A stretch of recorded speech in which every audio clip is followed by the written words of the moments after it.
And welcome to Putler Bay Field at Glens Falls High School as we welcome you to Glens Falls Greenjackets football on YouTube. Tonight, we've got a New England Football League semifinal playoff game as the Greenjackets take on the Mass Warriors. Ken Leccese, Tim Drawbridge here with you. Tim, 3 weeks ago, we were at a rainy East Field, a muddy rainy East Field, and we talked about the perfect storm having to happen. Well, last week it happened for the Greenjackets. They got a win over these Mass Warriors. And then, of course, the tiebreaker was going to be in place. Well, the Middleborough Cobras decided that they were going to put a wrench in the tiebreaker by beating the Worcester County Wildcats. And instead, the Cobras flipped spots to get into second place, and they're going to be hosting the Wildcats tonight in the other semifinal. While tonight, we're finally here where the Greenjackets were hoping to play these games this year, and that is Glens Falls High School. 15 years ago, Glens Falls High School played at East Field. They put it down a turf facility with no lights. 15 years later, they replaced the turf field, which is just normal wear and tear. And they've added the lights. They've got a new field and everything. And what takes so long, and this is if anybody knows anything about what's going on in Johnstown at Knoxfield, is that first, when you do a complex like this over, you're doing not only the football field, but you're doing the track. The football field, if you can get that down in the summer, you'll be able to use that to your advantage. It'll be ready for the fall. It's the track. And with a very wet summer and late summer, early fall, the track takes a little bit longer to settle. And luckily for Glens Falls, they got their track in early enough. At Knoxfield and Johnstown, they're still waiting to play games there. So, gorgeous field. Walking on pregame, the field that is. Talking to both coaches. Great field. The only thing you got to worry about is when you go pounding down into the turf, Kenny, and getting some of that debris. Yeah, those are the pebbles. This is not the old-fashioned artificial turf where they basically put down some concrete and then throw some stuff down. It's a very thick pile. They use different, it's almost like where they have tires. They use like recycled pebbles and yeah. We're good.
We are getting set for opening kickoff. You talked to both coaches before the game.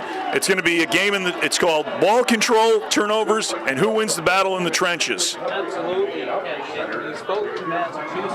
They were scoreboard watching, hoping that Middleborough was just going to play basically true to form. And they had to start thinking, what do we need for point totals in the game last week against Glens Falls? So head coach Stephen Maycock was kind of thinking and basically stating, we didn't play our true game, even though they came back from a 19-0 deficit last week. Conversely, it was a great victory for Glens Falls.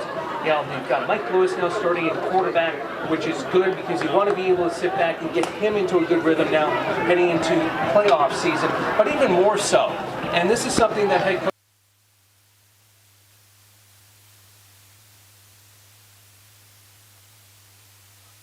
Conversely, head coach Steve Johnson for the Greenjackets, they love their chances on the turf to take advantage of their speed. All right, well, the Greenjackets won the toss. They've elected to defer. Getting ready to kick off will be Dwayne Bennett, and the two deep men are set up about the 15-yard line. Luckily, the sun has gone down here at Putnam May Field. With the press box, by the way, faces to the west. And about an hour ago, we were blinded. No rain tonight. Here's the kick by Bennett. High end over end. It'll be taken at the 15-yard line. Up to the 20, to the 25. And that was number 24, Marquise Nagora Manging on the return for the Mass Warriors. Their quarterback, by the way, is number 5. His name is Joseph D'Alessandro. One of the leading running backs in the league. His name is Robert Williams Jr. He wears number 20. You'll see a lot of him. Also, you'll see a lot of Ivan Gurand. These two teams, top 2 offensive teams in the league right now. And speaking about D'Alessandro, he's got 7 passing touchdowns on this season. Kirkland's also seen some action. And the back, Robert Williams, 9 rushing touchdowns on the season as well. I think something we got to keep an eye on, and we've talked about this on and off during the course of the home games for the Greenjackets this year, and it may come down to special teams. As we know, it's kind of split between Armstrong and Bennett on the kickoffs and the placements. Meantime, strong kicking game with Marquise Harmon, and the ball's on the ground. And that is loose, and by the way, that is not D'Alessandro in the quarterback. On the first play of the game, tackled in the end zone for a safety. It was Raymond Kirkland out of a shotgun. Troy Trent Jr. on the sack. And they will spot it at the 1-yard line. It was not a safety. 1-yard line. So the first 50 seconds here of this ball game, Raymond Kirkland got the start at quarterback. Bad snap, ran for his life. Luckily, he avoided the safety. He was tackled beforehand, and the safety did not occur.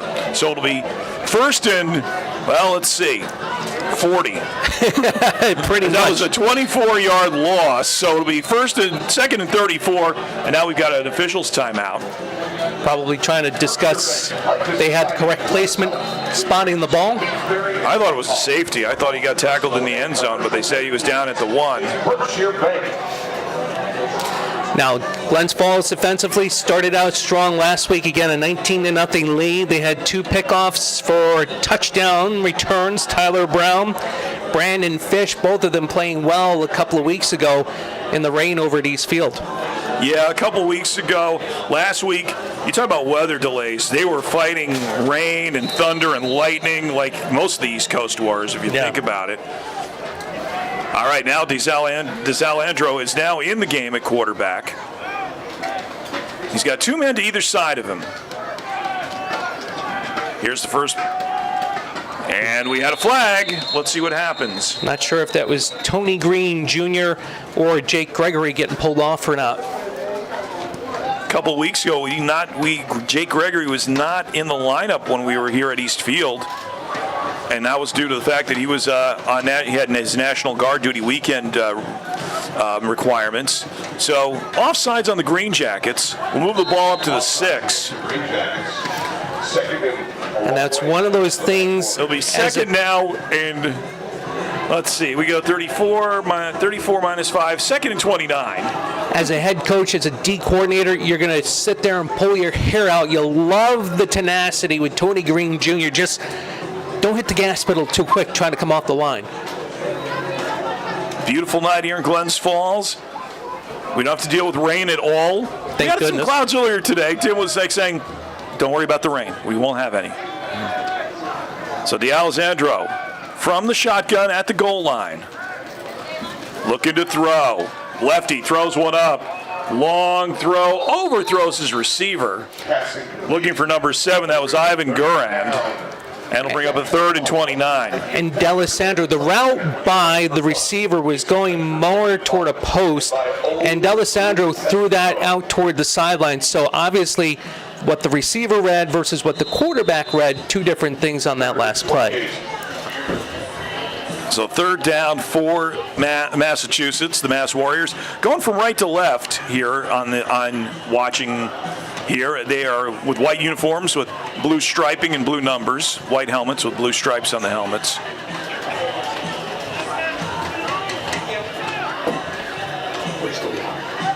And we got another person at quarterback. Actually, it's going to be a quick kick. And the ball dies at the 41-yard line. Dangerous play, and I believe if you were listening closely, Kenny, sounded like somebody got a hand on that football. That was number 37 on the punt, who I don't have a number, who I don't have on their roster, either of our rosters we got. So 1st and 10 for the Greenjackets. Of course, in the yellow helmets with the Green Bay Packer replicas. They'll start at the Mass Warriors' 41-yard line. Michael Lewis will be the quarterback. Caleb Condon got dinged up a couple weeks ago early on in that in the slop in the mud. And it was good to see him on the sideline during pregame warmups. He's got Prastio and Quentin Austin to either side. Here comes Quentin Austin, goes in motion. Now quick pitch to Prastio. Prastio cuts it back up to the 40, to the 30-yard line, a gain of 9, and that'll be enough for a 1st down. Beautiful blocking by Tariq Minix at the point of attack, the left tackle, and also downfield by Stasinski, allowing for Prastio to convert for the 1st down. Prastio out of Ballston Spa High School. Scotty's had a good win Thursday night, knocking off their closest rival. Well, they're not the official rivalry, but they knocked off Saratoga Springs 28-14 on Thursday night. So 1st and 10 from the 30. And Condon with the pitch to Prastio. Prastio turns the corner inside to the 25, and he's tackled there by number 8, and that is Nicholas Carvalho. Nice block by Quentin Austin. Also out, I believe it was Kellen Scott. Again, sweep to the left. Now come back, sweep to the right. Prastio had 9 carries last week, but he did great. 78 yards and 2 touchdowns. So make it 2nd and 5. 10 minutes, 40 seconds left here in the opening quarter, and they were giving out thunder sticks. At least they weren't doing vuvuzelas. The vuvuzela, which became very popular during the South African World Cup thing. Here's a handoff to Quentin Austin. He goes up the middle to the 20, and he'll get enough for the 1st down to about the 19. Kind of followed Bryce Lynch, sat kind of holding his right hip for 2 seconds and then broke it off to the right. Nice pickup by Austin. Condon, who got dinged up, you could see that he's wearing a brace. He's got a soft brace on that right knee, which is the one that he injured a couple weeks ago against Worcester County when we were at East Field.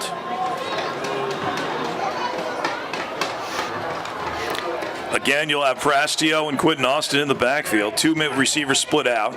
Stasinski and John Hammond to the far side of the field as the Greenjackets are going from left to right. And Condon will look to throw. He's got some time flushed out of the pocket. He's going to be sacked at the 29-yard line, so that'll be a loss of 10. Nice penetration by James Chen Lee. I believe it was also Larry Gregory for Massachusetts, just mano-a-mano on the pass rush and able to push the lineman right back into the face of Caleb Condon. It was funny that Coach Johnson didn't let it be known in pregame that it was going to be Caleb Condon starting over Michael Lewis. And guess what? We got a defensive holding against Massachusetts, so instead of a sack and a loss of 10, it'll be a 5-yard holding from the point of the foul. And that means it'll bring a 2nd and 6 for the Green Jackets.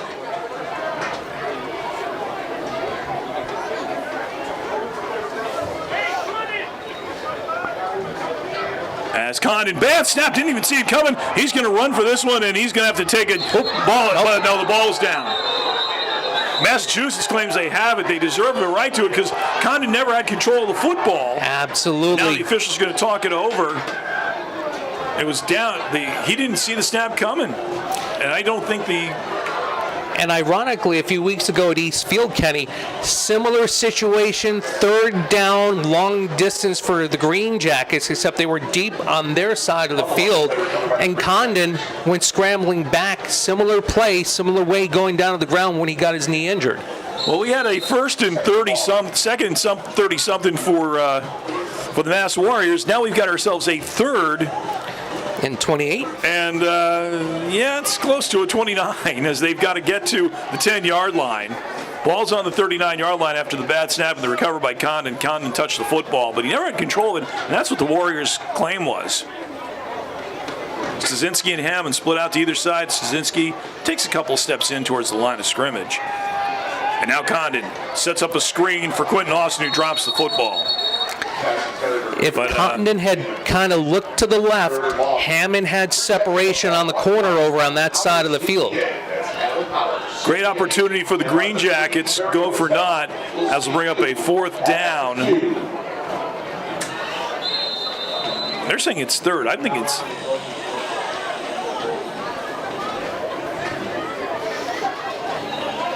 So third down and a long 28. They got to get to the 10. And we got ourselves a whistle on the play and a timeout taken by the Green Jackets, their first of the half. Talk about it. You at least want to make some yardage here. And of course, if you want to go from the shotgun, you want to make sure that your long snapper and Condon are on the same page.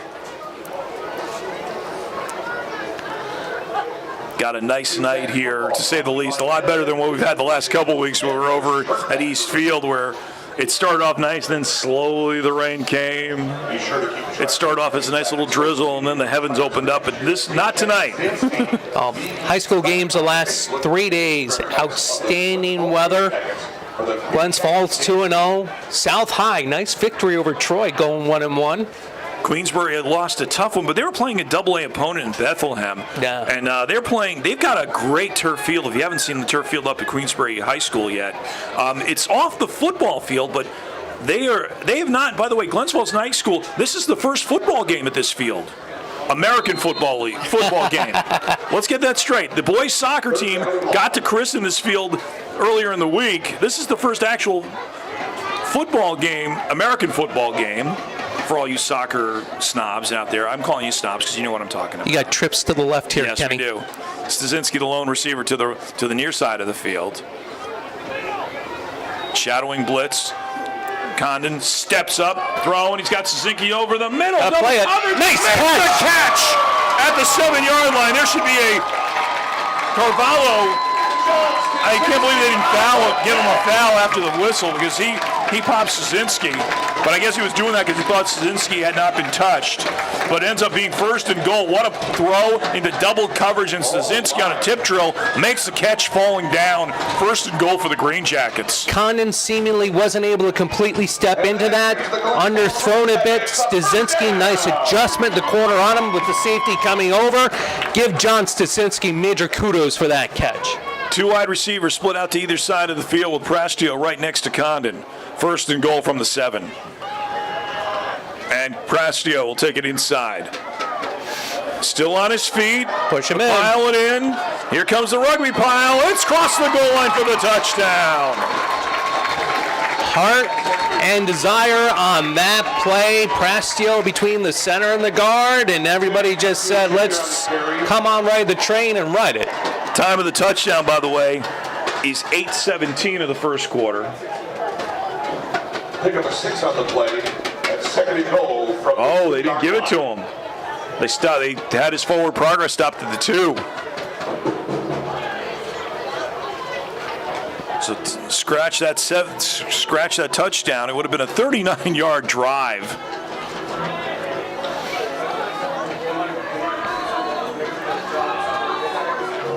So you go right back to it. Oh, you got to. Yeah, and you're going power I. You can see it with Austin playing the fullback role. Tight formation, double tight end set. Austin. And it's Austin inside. And he will take it in for the touchdown. Austin just took the ball from Condon, head down, right between the center and the right guard this time, and pushes right in for 6. So instead of 8:17 the time of the touchdown, it's 8:21 as Quentin Austin goes in from 2 yards out. And there go the Thunder Sticks. And now we'll have the extra point attempt taken by Dwayne Bennett. Number 29, Dwayne Bennett. Looking for the holder. And that should, where's the, This is where you're going to sit back and have major Greenjackets don't want to heartburn waste on the this timeout one. here. Bennett's calling timeout. Yeah, he's got to. And here comes Jonathan Hammond looking for the tee. That's what they were looking for. So Hammond will come in to be the holder. Bennett needed his tee. Bennett's a lefty, so. And when you're the kicker, you always have your tees. There's a flag on the play. And that's a delayed game. That'll move it back 5, which is no big deal to Bennett. Bennett's second in the league in extra points made, behind the guy who we're going to see today kick for the Mass Warriors, Marquise Harmon.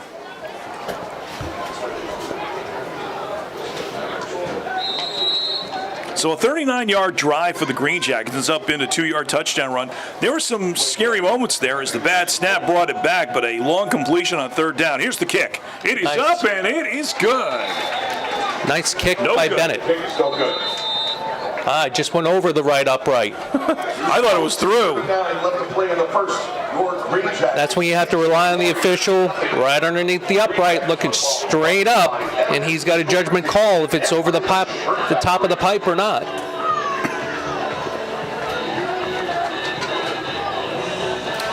All right, so if you're Massachusetts now, you got to get good field position here, better than what you ended up with the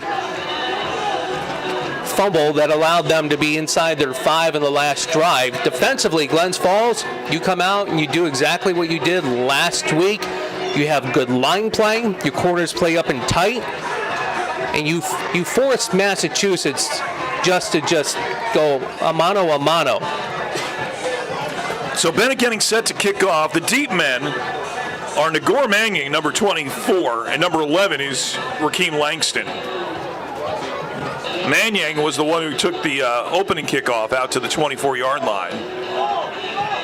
Now they're looking for getting another kicking ball. Oh, there they are. Got to get another ball.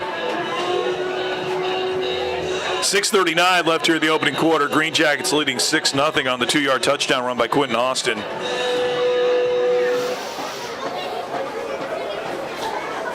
And both teams have had bad issues with snaps in this game. We saw on the first play from scrimmage for Massachusetts, which brought them back to their 2-yard line, which ended up being a quick kick to get out of trouble. And then, of course, the Greenjackets had a bad snap, but luckily it led to something good. Here's the kick by Bennett.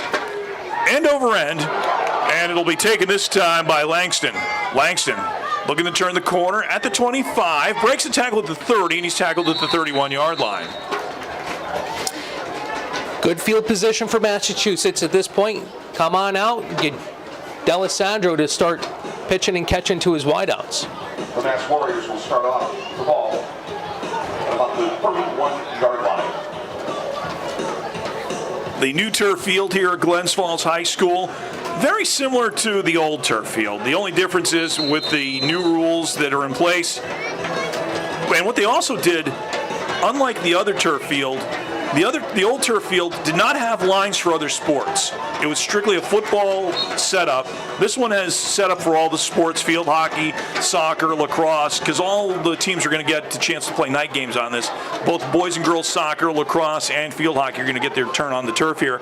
And the football team doesn't play until next Friday night. They'll get their first home game. Here's a handoff. It is to Robert Williams Jr. for a short gain.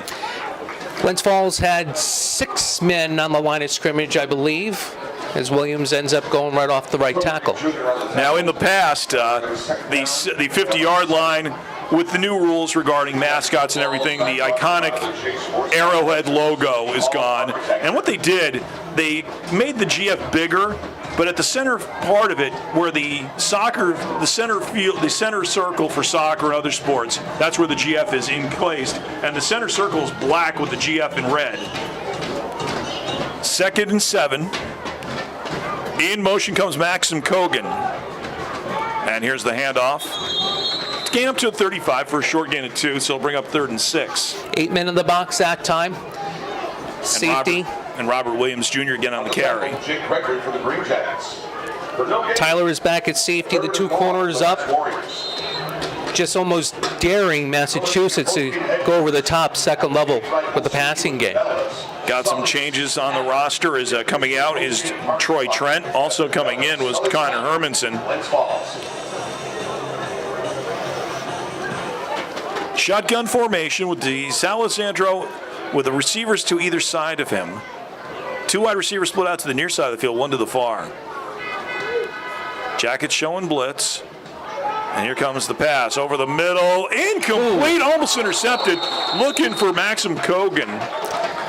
And I believe that was, I'm sorry. Oh, go ahead.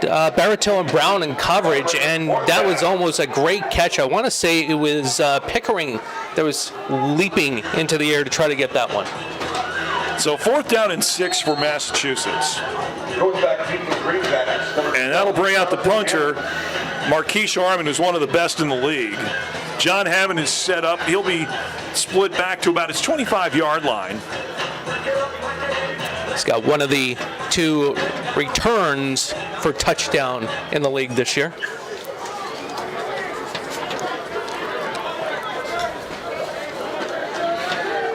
It's him and Dejon Tyler. Here's the snap. Kick is up. Nice high. End over end booming kick. Hammond back to his 18. He's going to let this one go. It'll take a sideways rugby-style bounce, and it'll be died at the 18-yard line. So 1st and 10 for the Jackets with 3:53 left here in the opening quarter, and they're up 6-0. Johnny, I think, is kind of maybe second-guessing on that one. He had plenty of room and real estate in front of him, but it was such a high kick, what you typically don't see at this level of ball, but kudos to Massachusetts. Great punt and flipping the ends of the field. Yeah, watching kickers in this level of play reminds you of small school football, where you try to find your best athlete to kick, or if you're lucky, you have a soccer team and you'll borrow a soccer player, which even the big schools do. Oh, they did. Queensbury's done it a couple of times. Oh, man, they did, and so did Glens Falls with the Parsons. Yes. Caroline and Andrew. Both were soccer players who would come over a kick, and you knew that they weren't there when they had soccer games on Friday nights or Saturdays. So 1st and 10, Condon under center, I formation. In motion comes Tyler Pickering, and here's the pitch to Prastio. Finds receive at the 20, 25, up to the 30, cuts back to the 35-yard line, 17 yards on a 1st down carry. You could see Prastio's acceleration hitting the corner, but that was a fantastic lead block that enabled him to be able to spring loose on the far sideline. And that block again by Quentin Austin as Prastio gets around him, does a little zigzag, and a nice long gain.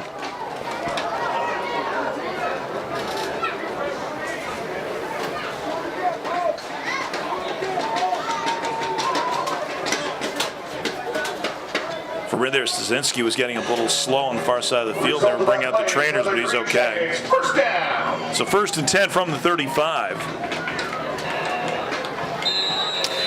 I don't know if you saw this on the old social media channel there, Kenny, but seeing Lisa Camp jogging back to the sideline, one of the athletic trainers for the Greenjackets, I think she kind of had to peel off her sneakers after that game at East Field a few weeks ago.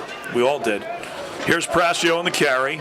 Trying to find the seam, gets at least 1 yard, and he bulls his way, knocked out of bounds at the 40. Little scuttlebutt on the sideline, some jawing back and forth. That was one of the things that you could hear Massachusetts talking about. Hey, they've been jawing all week. They've been talking all week. We just got to show up on the field. And, Glens Falls, they're not going to put up with anything like that. Nope. Home field, first night football game like you mentioned, Kenny. And they can taste it, especially with the bitterness from a couple of weeks ago and that shutout loss. Now, they've played night football here, but those were under temporary lights, and Glens Falls did it once a year. I remember one of the memorable jug games that was played here that Hudson Falls won. I formation, 2nd and 5. And we've got ourselves a false start. They're pointing towards the end of the line. It looks like they might have got number 54, Tariq Minix. I want to say perhaps it was Kevin LeClaire. He seemed to fall out of his stance. 2nd down and 10. 2:15 left in the opening quarter. It's 6-0 Greenjackets. Thanks for tuning in and watching on YouTube on the Glens Falls Greenjackets channel here in the semifinal matchup between the Greenjackets and Mass Warriors. The winner will take on either the Middleborough Cobras or Worcester County Wildcats. Their game got underway at 6:30 p.m. And there's one other game going on today in the other division. Now 2 wide receivers split out to the far side, one to the near in a slot formation. That's Pickering, and Pickering will come in motion. And it's a handoff to Prastio. And Prastio on the 2nd down will get maybe a yard, will bring up a 3rd and 9. Nice tackle from his middle linebacking position, Brian Cody from Massachusetts. He just read that, went to the right side of his defense, and met Prastio head on head. 3 yards on the play. 3rd and 8 for Greenjackets.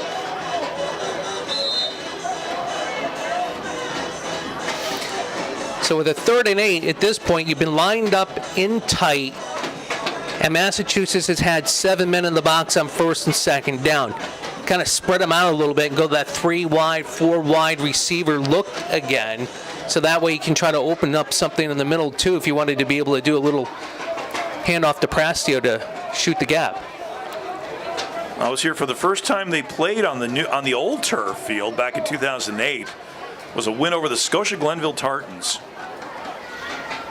3rd and 8, less than a minute to go.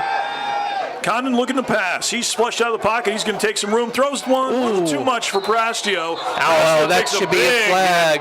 And they will get a late flag. That was a late flag. That was one of those defenseless receiver ones because they do play college. They do play a modified college rules type setup here, and Prastio a little bit too much on that touch pass, and Prastio got popped, and that's what it is. It's called the old defenseless receiver rule.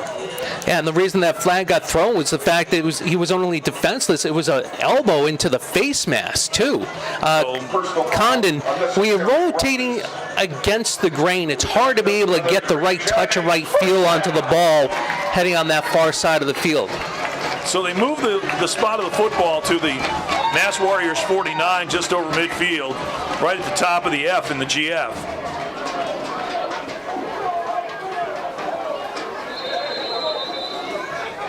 Condon from a pistol formation with Austin and Prastio to either side. 2 wide receivers split out the far side of the field. Here's the snap. Fake handoff to Prastio as Condon looking to throw. Dumps one over the middle. Finds his receiver, and that's the Tavon Carpenter, the tight end. Gets up to the 25, and he's tackled there at the 23-yard line. And what made that play work, Kenny, you saw me point toward John Hammond. The defense slid with the motion coming back to the near side, and Hammond just did a fly pattern down the field. That allowed the entire area to open up for Carpenter underneath. Nice pitch and catch and a good read by Condon to Carpenter. And that is the final play of the opening quarter with the Greenjackets up 6-0. Ken Leccese and Tim Drawbridge. You couldn't ask for a better late summer night in Glens Falls, and considering what we've been through the last couple of weeks at Eastfield, we're owed big time. Would you agree with me? Nice weather. Oh, yeah. The new turf field here, as we said, we're christening. This is the christening/baptism, the first official American football game. Yes, I'm being kind to the soccer people who call their game football, the grand old game football. So guess what? You can have that. Okay? I will call, yes, the first football game was played earlier in the week. The Glens Falls boys soccer team with a win on the turf here. It's a gorgeous field, Yeah, and I know there was always some issue about having the lights here more than just for a game, the jug game. But I think what this would end up doing is allowing for one, obviously for the athletes, the student athletes here at Glens Falls High School, these memorable moments now that they can have in their high school career. And then what it could do for community at night, there's a lot of things you can do pre-game and post-game that I don't think necessarily would end up basically creating an issue or any type of further problems or concerns that the neighborhood had some legitimate concerns, and I think they understand. I think that hopefully, calmer heads prevailed. So first play from scrimmage here in the second quarter. It's Prascio up the middle to the 15, cuts it back to the 10, and inside the 10 to about the 7-yard line. Prascio motion, quickly reverted field, right up the middle, right behind the center and the two guards, and a great read into the second level. So first and goal now from the 7-yard line. This started out at the Greenjackets 19-yard line. This is what you sit back as a head coach and an offensive coordinator and you just love, because you've been chewing up clock and just chewing up yardage. Here's Austin on the carry, looking for the goal line. He is in for the touchdown. An 81-yard drive, and Quentin Austin gets his second touchdown of the game. It's now 12-0 in favor of the Greenjackets. Second touchdown of the night for Austin, and it was a great read. Beautiful blocking, again, from the Greenjackets offensive interior. Nice mix of run pass. That was 21 Quentin Austin, by the way, on the touchdown. 7-yard TD run, 81-yard drive for the Greenjackets following the punt. But now we've got Jonathan Hammond, the holder for Dwayne Bennett, looking to make it a 13-0 score here.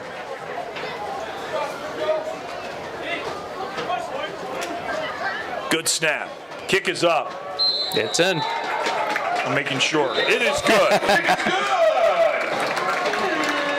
Your score, your Greenjackets 13, the Warriors nothing. So the Greenjackets up 13-0 on the Mass Warriors here. Jackets football brought to you by Beans Country Store, the official anti-photography. What they will always say is defense wins championships. By 98.5 CKM. And we heard this in pregame from the Mass Warriors head coach, Stephen Maycock. Want to win the trenches. Right now, it's Glens Falls who's winning the trenches. They've got an outstanding defensive line, and that's been their story all year long.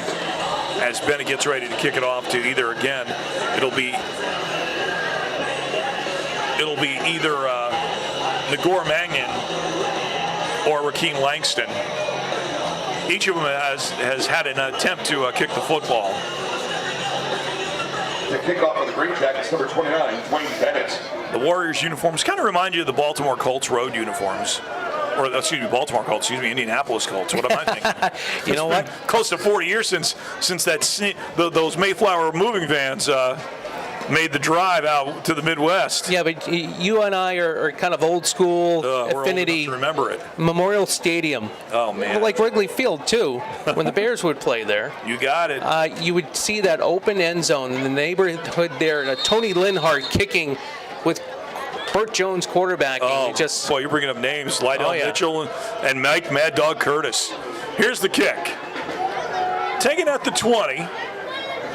This is Rakeem Langston. Langston gets tripped up at the 26.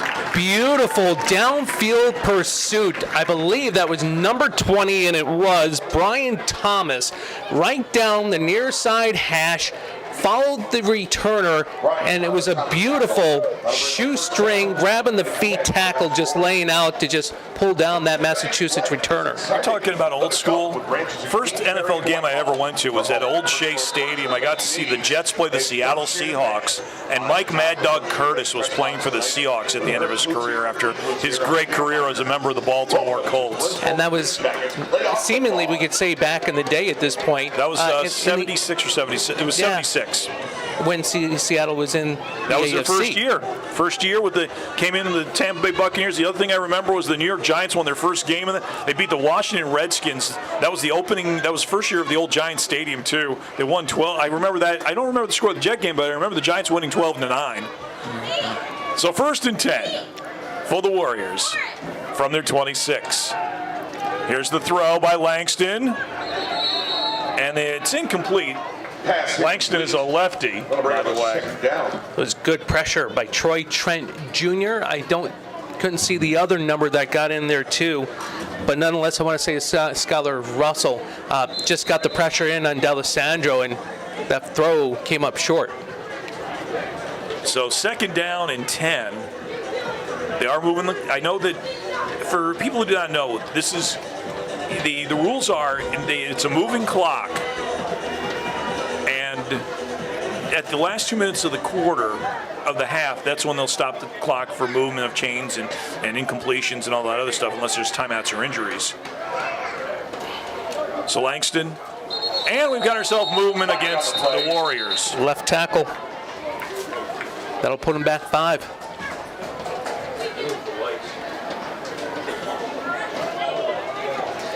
So it's interesting what they've done here. Depending on how you set up your lights when you put them in, you either go with 6. You either have 6 stanchions, 3 on each side, or 2 or 4. They've gone with 4 here at Putnam Field. And it's nice lighting on the field too. Oh yeah, it's a lot better than anything. Very rarely do you see good temporary lights put up, but there are some schools that have done it right. Here's the low snap, 2nd and 15. Langston looking to throw. He's got his receiver. Oh my goodness. What a catch! What a catch! And that was a tip. That was excellent coverage. But you put the ball where it was in one spot. It was because of the fact the receiver had height, and it was a 1st and 10 completion. It'll be a 1st down completion to the 47-yard line. Just because of the way the rosters go, Kenny, we don't know who 5 is for Glens Falls. I don't have him on mine. But he had position, and the height of the receiver, you were spot on, able to reach over and just take that away. So it ends up being a 25-yard completion. 1st and 10 from, we'll put it at the 46.5. 11:21 left till halftime. Green Jackets up 13-0. Hand off to Robert Williams Jr. He breaks the tackles to the 45, gets tripped up at the 40, crosses the 40 up to the 38. So 2 things on that play. Like we saw with Glens Falls on the last drive, Massachusetts, their line just blew everybody out with the Green Jackets on that play. But Todd Barito had an opportunity, and he just couldn't get there quick enough and get his arms around the running back for Massachusetts. 15-yard carry for Robert Williams, who leads the league in rushing touchdowns. Warriors looking to try to get back in this one. With Raymond Kirkland at quarterback. He's a lefty. 2 wide receivers split out to either side with Williams in the backfield. Long snap count. Here's a quick setup to number 7. That's Ivan Guran, and Guran gets stopped for maybe no gain at least. 3 men on the stop. Nice France was there to clean up. Dejon Tyler's going to look at Gamefield and go, man, I had him. I didn't wrap my arms around. I just was too quick and not disciplined in my approach. Great tackle by France, though. Got assist by Tony Green Jr. As Brandon Fish is coming in and out of the game in the defensive secondary. So 2nd and 10.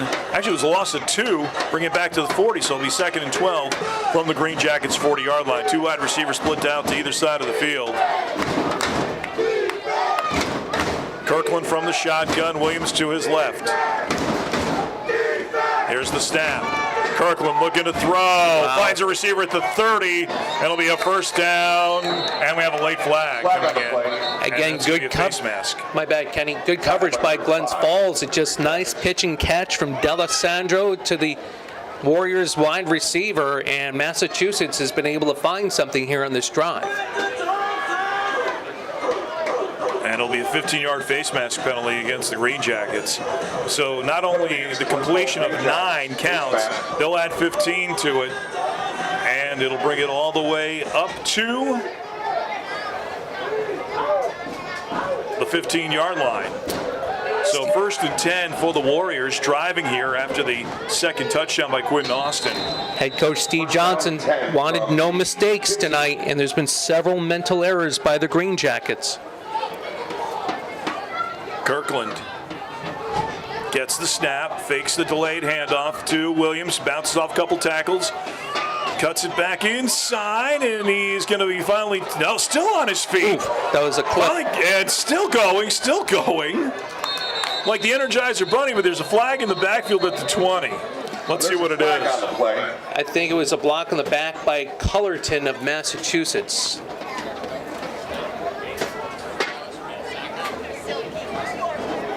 And they are talking to Glens Falls. Tony Green Jr. is pointing it's towards the other side. Williams made something out of nothing.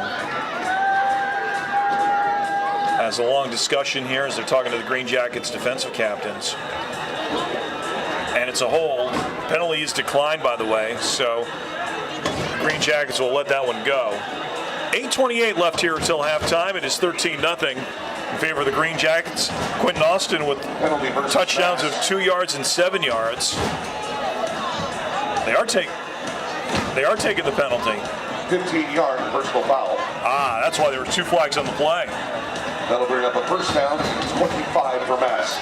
Let's hear for your Greenjackets. All right, so Massachusetts at this point needs to just simply stay disciplined. They've found something, like I mentioned on this drive. Glens Falls, give them credit. They had nice lateral side-to-side movement on defense on that last play.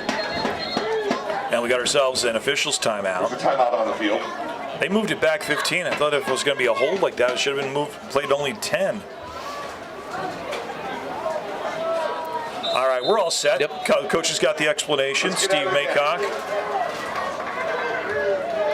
1st and 25. They can get a first down at the 5-yard line with Kirkland. Setting up. And we got ourselves movement. Yeah, that was the guard. And there's you will agree with this, Tim, there's a big difference between wooden bleachers and metal bleachers. You felt this way too. Oh yeah, you could feel the thumping and the noise here at the metal bleachers here at Putnam Field at Glens Falls High School.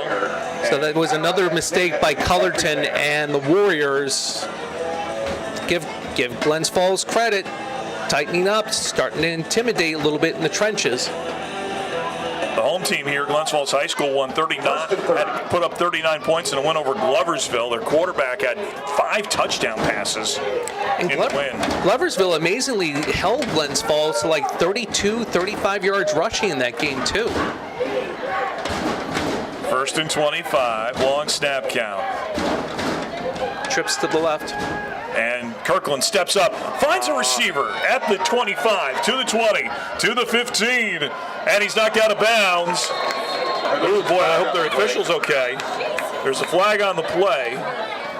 And Hope the official's, let's see if the official's going to be all right. Nope. No, he's going to be okay. He's just trying to be walk checked it off. out. They're going to get the trainers out there. So clearly blown coverage by the Glens Falls defense that time, as Durand was able to pick up a ton of yardage on first down. And let's see, the officials a little banged up for no worse for wear. Let's see what the flag is. As the officials conferring about the 13-yard line. Let's see what we got here. They're pointing. Wonder if there's a hold against Massachusetts, and it is against Massachusetts. Only a 5-yard penalty. And the officials Coach Maycock's got to be careful. He's all the way out on the field having a heated discussion with And they got him on a flag. That's going to be unsportsmanlike against Stephen Maycock. And that'll move it back another 15. All he wanted to do is, if he had asked for an explanation, to say, come on over. That's when somebody on the sideline has just got to get his coach back over. He did. And now Maycock still wants a little bit more. He wants to talk more with the official. Oh, hold on. Is he walking Has he to been tossed? I think he's been tossed.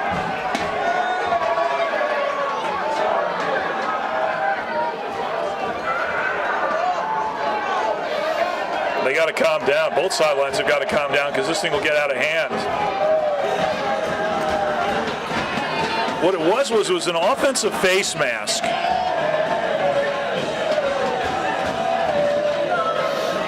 And Coach Maycock jawing at the Glens Falls squad. John Hammond, nice classy move by Johnny. Same thing. So 15 yards on the offensive face mask for 5. With the penalty yardages assessed, it'll be first down from the 34-yard line, first and a lot. Yeah, it's their first and 29, which we've had a couple of times in this game. They still got to get to the 5 yard. So after all this mess, basically we're back at where we started from, at the 34-yard line. We had some movement, but with 7:07 left, the Greenjackets leading 13-0. We had a offensive face mask, and then a coach ejected. After all this, we get back to action here. Trips to the left as another member of the coaching staff for the Warriors is slow to get to the sideline. Kirkland with Williams in the backfield. Long snap count, and Kirkland looked to throw, steps up, got tipped. The ball was almost intercepted by Common or Hermanson. We got a flag in the backfield now. Let's see what that is. And it will be personal foul against the Greenjackets. Garand was open in the flat as the receiver, one of the receivers on that side, cleared it out for him. But clearly, D'Alessandro didn't see him over that way. A lot of penalties. Both coaches are not going to be thrilled with what they see here. And they'll move at 15. We had a great discipline drive by Glens Falls. Massachusetts was responding, and the wheels started coming off. Yeah, we've had a series of plays with sloppy play. 13-0 Greenjackets. Kirkland with Williams again on a 1st and 10. They can get to the 8-yard line for first down. Kirkland looking to throw. Tony Green's gone. Ball's loose. And the fumble is recovered by the Greenjackets. Good coverage by Glens Falls enables Tony Green Jr. to get in and get another sack. On the recovery, Gus Whitaker. The Greenjackets take over. And Tony Green Jr. leading the league in sacks. Adds another one. So after all that mess, the Greenjackets end up with the football 1st and 10 at their 25. And both coaches have got to say, guys, we're not playing within ourselves. Absolutely. The discipline is not there. 13th sack for Tony Green Jr. on the season. Glens Falls offensively just pick up where you left off from the last drive. 6:19 till halftime. Greenjackets leading 13-0. Thanks for tuning in to this coverage of this New England Football League playoff game on YouTube from the Bernard Putlamay Memorial Field at Glens Falls High School. First time that the Greenjackets have been able to get on this beautiful facility at Glens Falls High School. Right off exit 18. Condon throws, finds a receiver. John Hammond on the reception. Actually, I think it's Tyler Pickering, excuse me. Yep. Tyler Pickering from Tupper Lake, up north, about 90 minutes, 2 hours from here. Nice read by Condon. Got back on his drop back. Got it quickly out to Pickering. Now you got lots of options on 2nd and 2. 8-yard reception for Tyler Pickering. The Lumberjacks, one of those teams now playing 8-man football. They've been doing it for the last couple of years. Up north in Ticonderoga, the Sentinels are playing 8-man for the first time.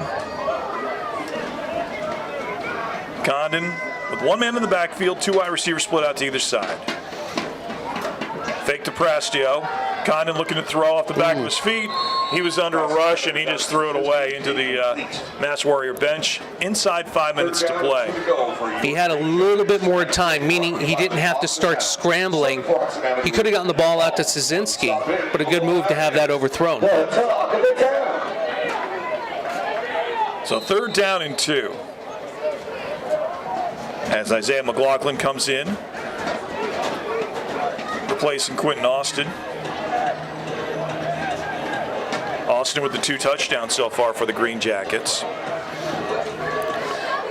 Massachusetts with 5 defensive linemen, and the backer comes in to fill a gap too.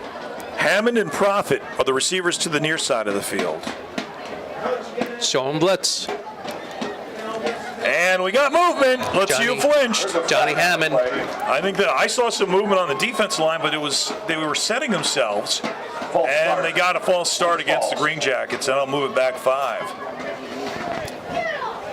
It's one of those things, you're looking down the line of scrimmage as a receiver toward the ball, and you see movement, and you're ready to make that move because you know what the play is, and probably maybe something with a quick slant to Hammond.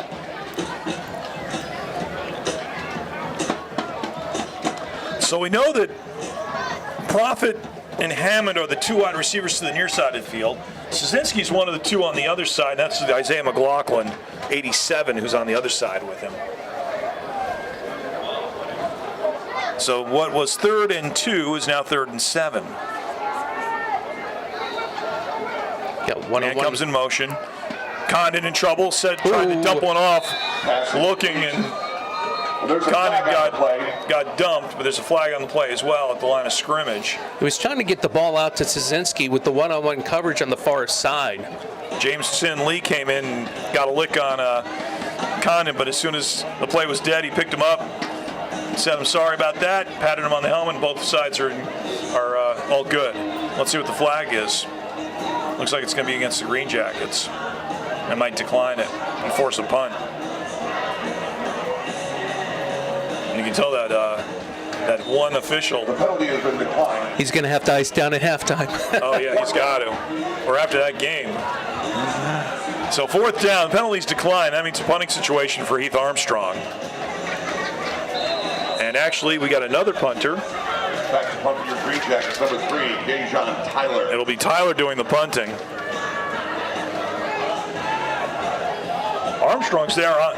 Armstrong's on the sideline, but Tyler will do the punting. 1 man deep at the 35-yard line. 3:06 till halftime, and it's 13-0 Green Jackets. Here's the punt. Nice line drive sort of kick. Takes a nice bounce to about the 35-yard line, and that is where the Mass Warriors will take over at the 33. Profit getting downfield quick, jumping on that. Ball for the Green Jackets. First down and 10. I don't know if it's the ball or the turf, but this turf doesn't bounce well. No, You you would think that you would end up having some sort of a continued roll or another end-over-end type of low off the ground bounce, and that didn't play out especially at all. for new turf. You figure it's going to be very not broken in, to say the least. You know, you figure something like that, you're going to be say those high bounces like when you were throwing one of those nice rubber Spalding Super Balls. Remember the Super Balls you'd have as a kid? They'd go up a couple stories high, but we haven't seen that yet from the kicks. Low snap. Kirkland looking to throw. What a catch. Wow. Wide open is Max Kogan. He's off to the races. And he is tackled from behind at the 6-yard line. Perfect seam pass from Kirkland to Kogan. Nobody there, and Kogan had nothing but room to move, and it's 1st and goal for the Warriors on a big play. Caden Ogilvy. My goodness, you cannot swing and miss on a tackle, even though the receiver had the height advantage. beautiful pitch and catch by Massachusetts to flip field position. 60-yard complete catch and run for Max Kogan, the tight end. That's the 2-minute warning. And the 2-minute warning comes up. 2 minutes left in the first half. But there was... The teams are like, what are we supposed to be doing? Oh, here comes the water boy, so 2-minute timeout. The Warriors are looking around saying, we're ready to go. As the Green Jackets now... So Massachusetts clearly has found something with their passing game. And if they can give D'Alessandro a little time to sit in the pocket, they have the height advantage with the Glens Falls defensive backfield. Yeah, it's going to be coming down to the ability to break the front seven of the Green Jackets for Massachusetts. First and goal. And Kirkland did that on that seam pattern to Max Kogan, who had nothing but wide open spaces. Great catch and run from the slot.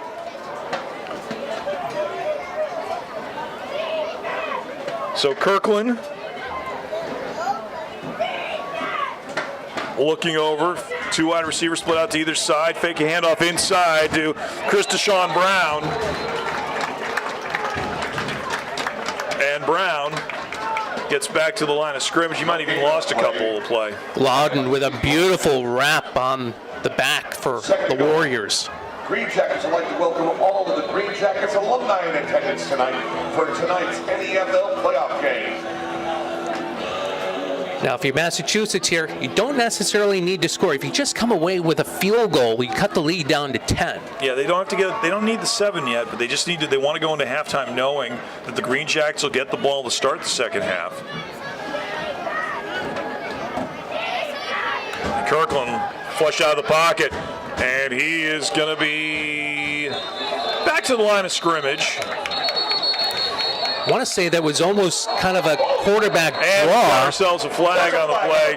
A little bit late because the point of attack, the linemen were engaged, and one of the Green Jackets got tossed in the end zone. So hopefully that's going to be unsportsmanlike, because both sides there was a 2-on-1 team up, and both the whistles weren't going. You know, they didn't stop the engagement on either side, and then of course eventually a Green Jacket got tossed around like a sack of potatoes or a sack of wet laundry, and it ends up being laundry being tossed. And this is where the officials are trying to keep control with the game. Oh, they've got to do that. After losing the head coach from Massachusetts, definitely have to. All right, let's see what the penalty is.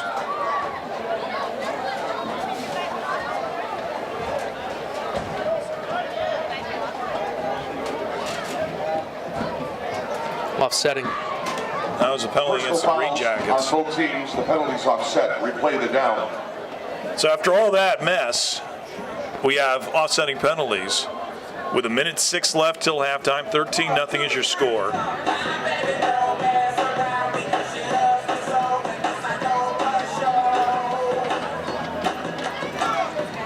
So Massachusetts, because of the clock stoppage, has a little time to talk, communicate back and forth with the coaches still on the sideline over there.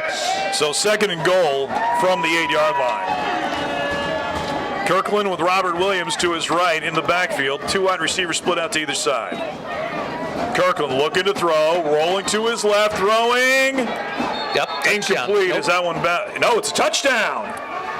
I thought it bounced in, but it's caught for the touchdown. I believe that was number 15. That was number 16, Irvin Exelholm, on the touchdown. Now, initially there was good coverage, but somehow he ended up, And the touchdown for Max. the defensive back for Glens Falls got, I'm sure, picked or lost with the receiver heading to the corner, and he was there to just sit right in. Attempting the extra point, Marquise Hammond. Now Hammond's attempt the extra point, as at the 14:02 mark of the second quarter, the Warriors are on the scoreboard. Chance to get it within 6. Here's the kick. It is up, and it's good. And the kick is good. Your score with under a minute to play, your Green Jackets 13, the Warriors 7. Hammond, again, we highlighted this at the beginning of the broadcast, has made 20-point afters to lead the league this year, and also 6 field goals. And now that they cut the lead down to 6, that first missed extra point by Bennett kind of starts to hang out there a little bit. Plenty of time, sure, but this is where you need to make sure all aspects of your game in playoff mode are highly efficient. So the touchdown, Kirkland to Exelon, 8 yards. Kick is good. It's 13-7. As the Green Jackets, with less than a minute to go here in the half, will take the kickoff. And, of course, they will get the second half kickoff since they won the toss and elected to defer. Deshaun Tyler is going to be getting set to be the deep man for the Green Jackets. John Hammond's out there along with Tyler Pickering and number 44, Todd Baratow. So it'll be Hammond and Tyler as the deep men.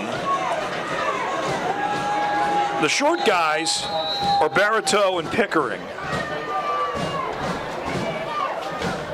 Now here's the kick by Marquise Harmon. Got to be wary about an onside possibly here. Nope. Short end over end. And it is taken by Eric France. And France will get stopped at about the 41-yard line. That's where you just want to either get the ball down on the ground quick, get out of bounds quick, trying to save a little bit of time here since you're going to have great field position, and let your offense go get the yardage. 50 seconds left till halftime. It's 13-7 Green Jackets. Thanks for tuning in on the Green Jackets YouTube channel. Ken Leccese. Attention Green Jackets fans. Shane Falco Tribute Night has been rescheduled for next season. That Shane Falco Tribute Night has been rescheduled for next season. You gotta love it when Dan Miter can be fun. Dan Miter can use his humor. He's warming up for hockey season at the Cool Insuring Arena. Can you believe hockey training camp's open next week? No, for the can't. NHL. I can't believe it's already mid-September.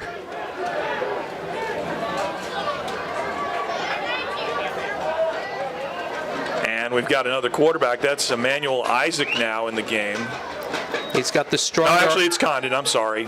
17-7. Nice. Catch to Zazinski at the 45, and he's tackled there. Get down. At the 46-yard line by number 44. Pitch That's James Chin Lee. Timeout, Glens Falls. Nice composure by Condon. Short drop back. Stasinski, beautiful route, had the separation. Good pitch and catch. Just get down to the ground, got the timeout, and a good movement up first down. 15 yards on the completion to Stasinski. That'll be 1st and 10 for the Green Jackets. If you want to bounce around like Terry Hopkins, remember, it's Entertainment One Rental.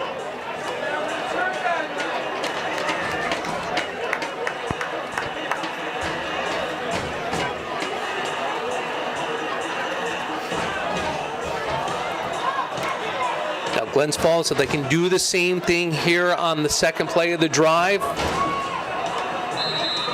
They'd have a good opportunity not only to be able to set up a field goal for Bennett, but maybe look at doing 6. Quentin Austin comes out. Condon with Prastio to his left. 3 wide receivers split out to the far side of the field, 1 to the near. Long snap count. Show him blitz, drop back. Condon looking to throw, flush out of the pocket. Avoids 1 sack, and he's finally taken down. I believe that is Angel Began, the defensive back on the sack, or Chris Deshaun Brown, number 9.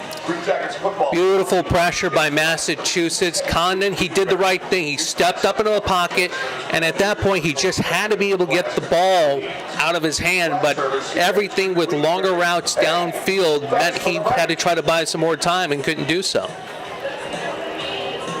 Bring up a 2nd down and 16, a loss of 6 on the sack.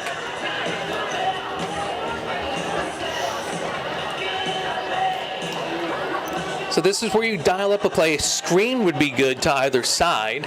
Get back some of the yardage, get closer to the boundary so you don't waste the timeout, and use the boundary to stop the clock.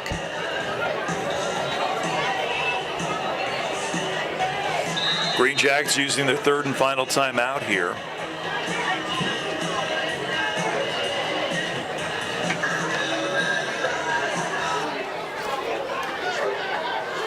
So now we got 3 wide receivers split out to the near side of the field. It's Tyler, Hammond, and Skylar Pickering, with Stasinski to the far side of the field. Long snap count. Good protection. Condon looking to throw. Finds Has him open. He's got Stasinski in the middle. Tip drill and intercepted. And I believe that was number 23 or 26. It was either Ernest Jones or Mike Seifert. Warriors will take over. First down. And nice coverage, not only by the corner by Massachusetts, the safety also able to get over to that side of the field. Condon kind of kept his eye on Stasinski the entire route before chucking it, and if he could have looked the safety off back to the near side, he may have been able to get that maybe even for 6. So it'll be 1st and 10 from the 10 with 25 seconds left till halftime. Let's see if the Warriors decide to take the knee, go into halftime only trailing by 6, knowing that the Green Jackets will take the football to start the second half after winning the toss and electing to defer. You know, in the old days, you used to say, "Do you want to kick off? Do you want to receiver kick it off?" Oh, we'll defer. No, you used to say, "We'll kick it off." No. I think that the Warriors will go and take it. Yeah, they look like they're going to go they'll go victory formation, as we like to say at halftime, and go in trailing only by 6. Smart move here. They've shown some really good things on offense. And if they can come out in the second half, this is going to be a great second half between both squads. Green Jackets did an excellent job of establishing the run with Quentin Austin and James Prastio. But one long big play, that's the only thing that, if you're going to look at your defensively for the Green Jackets, they gave up that long play to Kogan on the seam pass from Kirkland that set up the touchdown. And we're at the half here. The score is 13-7. Let's do a quick recap for you. Green Jackets got on the scoreboard first at the 8:21 mark as Quentin Austin scored on a 2-yard run. The kick was no good. Then in the second quarter, the Green Jackets went on an 81-yard drive, set up by a couple of good passes, and also a great run by James Prastio. Quentin Austin would get his second touchdown of the game with a 7-yard TD run. The kick was good. And then in the final minute, it was Raymond Kirkland to Irvin Exelholm on an 8-yard touchdown pass, and the key play in that one was a 60-yard seam pass to Max Kogan, which set up the touchdown, and there we're at 13-7 at the half. Beautiful drive by Glens Falls. Great blocking by their linemen to be able to take it to 13-0. But again, Massachusetts, they end up doing very well connecting to the taller wideouts over the corners of Glens Falls, and that's one thing about Massachusetts that I'm going to try to exploit in the second half. Yeah, okay, are we going to, and with that, we're going to take ourselves a timeout. We'll come back with second half action for you here. It's the Glens Falls Green Jackets 13, the Mass Warriors 7. You're watching coverage of Glens Falls Green Jackets football in this New England Football League playoff game on YouTube.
Ken Leccese, Tim Drawbridge, thanks for watching on YouTube.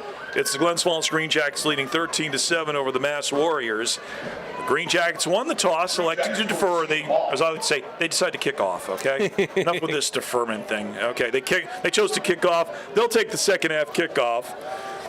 It will be Marquise Harmon to tee it up. And back deep, John Hammond and Deshaun Tyler. Both teams in the first half finding things that worked for them. Let's see if Glens Falls can come out and establish the run to set up the pass here on this first drive. And now here's Harmon's kick. High end over end. It'll be taken by Tyler at the 25, up to the 30. Nice move. And he's going to be caught in nowhere land at the 35, and that is where he is tackled by about 3 or 4 different Mass Warriors. Nice adjustment by Tyler. High end over end kick, which again, at this level of ball, you don't typically see that. Made the adjustment as well, trying to adjust to the new lights here on the new field. I remember a couple weeks ago, the first game I did for the Greenjackets, they were playing the Middleborough Cobras, and Tyler on the opening kickoff won 88 yards for a touchdown. So 1st and 10, Caleb Condon is the quarterback. He'll have James Prastio and Quentin Austin in the backfield with him.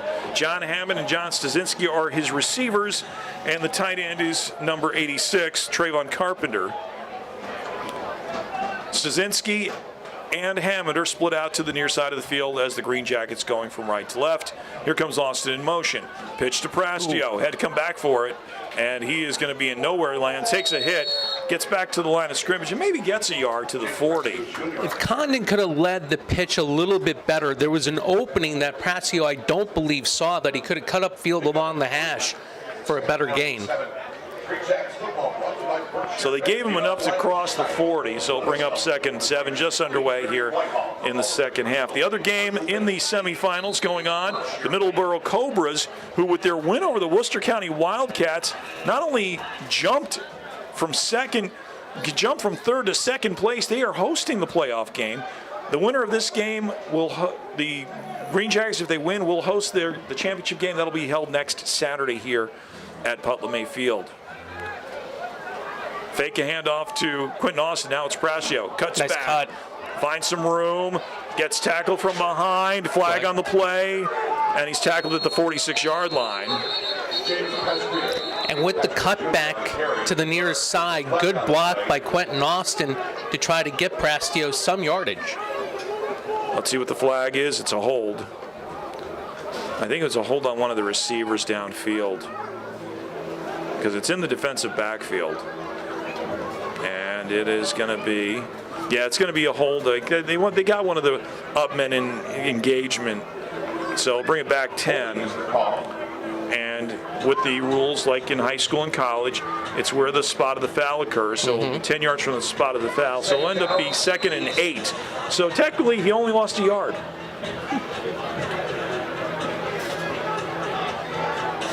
Nice, beautiful night. It's cooled down a little bit. I'm enjoying this one because there's no rain. Gorgeous breeze. The amount of mud that has been seen the last couple weeks at East Field, with the rain rolling in on both in the first quarter of both those games we had done.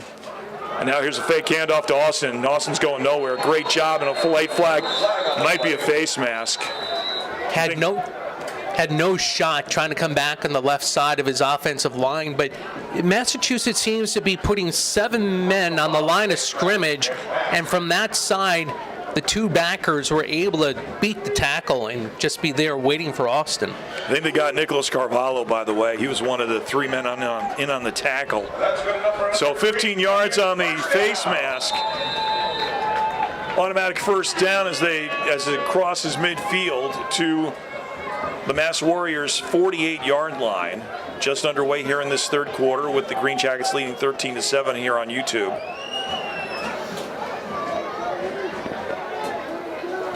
Condon, 2 men in the backfield, handoff to Prastio, follows the lead of Austin, who crosses the 45. Still going. Breaks the tackle to the 35, to the 30, tackled from behind at the 26-yard line.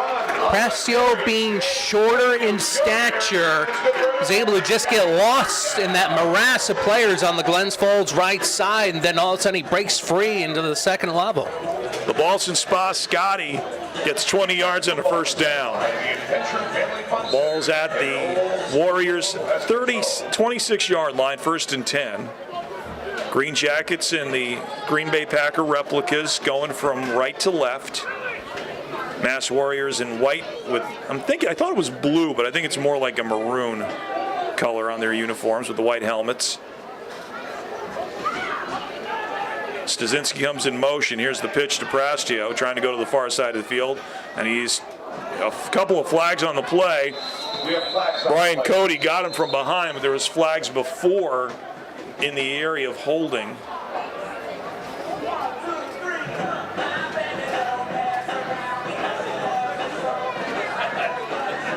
Prastio on that play, even with the penalty, lucky to get back to the line of scrimmage.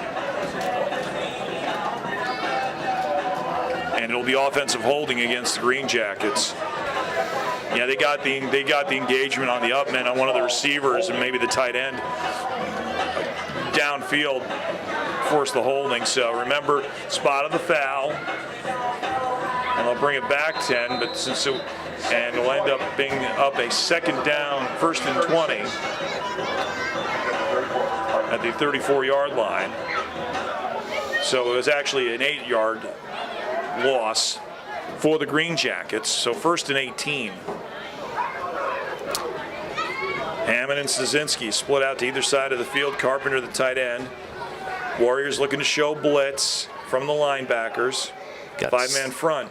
Fake a pitch, inside handoff to Austin. Austin breaks a couple tackles to the 30. That was all Quentin Austin in that play. Beautiful tackle by Brian Cody. Quentin Austin on the carry, pick up 4 on the play. 2nd down. 2nd and 14 for the Green Jackets, leading 13-7. Just inside 11 minutes here in this third quarter as the Green Jackets have taken the opening kickoff. Glens Falls, a little misdirection here, trying to show the ball one way, get it back the other way. They've got to get their blocks to either, 1, develop more succinctly, or 2, they've got to somehow slow down this front 5, front 6 of the Warriors.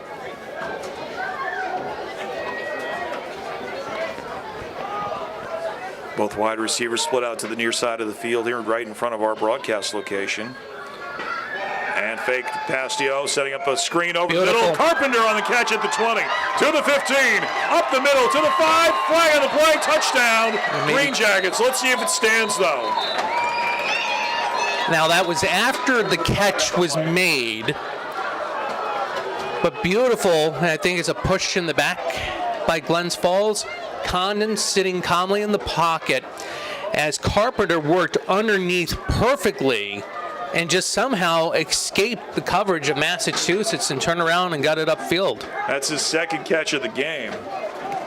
Let's see what the flag is. Block in the back against the Green Jackets, so that'll nullify the touchdown. Pass interference is the call against Glens Falls. They got an offensive foul. Maybe they got a pick. Because usually offensive pass interference, either you push off, or what happens is oftentimes when the receiver is making his route, another receiver will come in and try to decoy instead of send a legal. In basketball, we call it a Sims, so it's like basketball, an illegal pick. So the penalty brings the touchdown back. It ends up being 2nd and 12 now. From the Mass Warriors 32 for the Green Jackets. I would come back to that play. Look at all the linemen on the line of scrimmage for Massachusetts. Once again, Warriors showing blitz. Fake handoff. Condon rolling out to his right, looking to throw, and he'll throw that one away in the area of Carpenter on the sideline route. He's looking toward Carpenter. He had Stasinski heading into the right corner of the end zone, but really good coverage by Massachusetts on that play. And also by the feed smoke shot.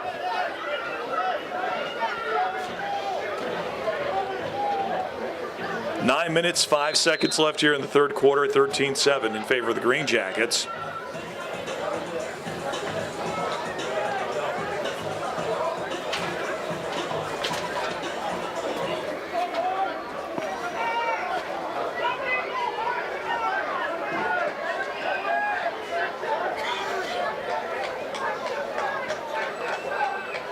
Third down and 12, long snap count, and we got ourselves Delay. Whistle. Timeout. Massachusetts. And the Warriors will use their first of 3 timeouts. They were starting to shade 8 men into the box on that last play. And in that situation, you know that you've got uneven numbers. So Massachusetts electing to use the timeout. 13-7 is your score. Pair of Quinton Austin touchdown runs of 2 yards and 7 yards. And then at the end of the first half, Raymond Kirkland connected to Irvin Exelholm on an 8-yard touchdown pass, but that was set up on a beautiful 60-yard seam pass from Kirkland to his tight end, Maxim Kogan, for 60 yards. Beautiful play, but it was also a big missed tackle by Glens Falls on that play. Midway through this third quarter, one of 2 New England Football League playoff games going on. The other one going on tonight is happening in Middleborough, Mass, where the Cobras are taking on the Worcester County Wildcats. And there is one other game going on tonight, and that is happening in Connecticut, where the Reapers were hosting the Rhode Island Riptide.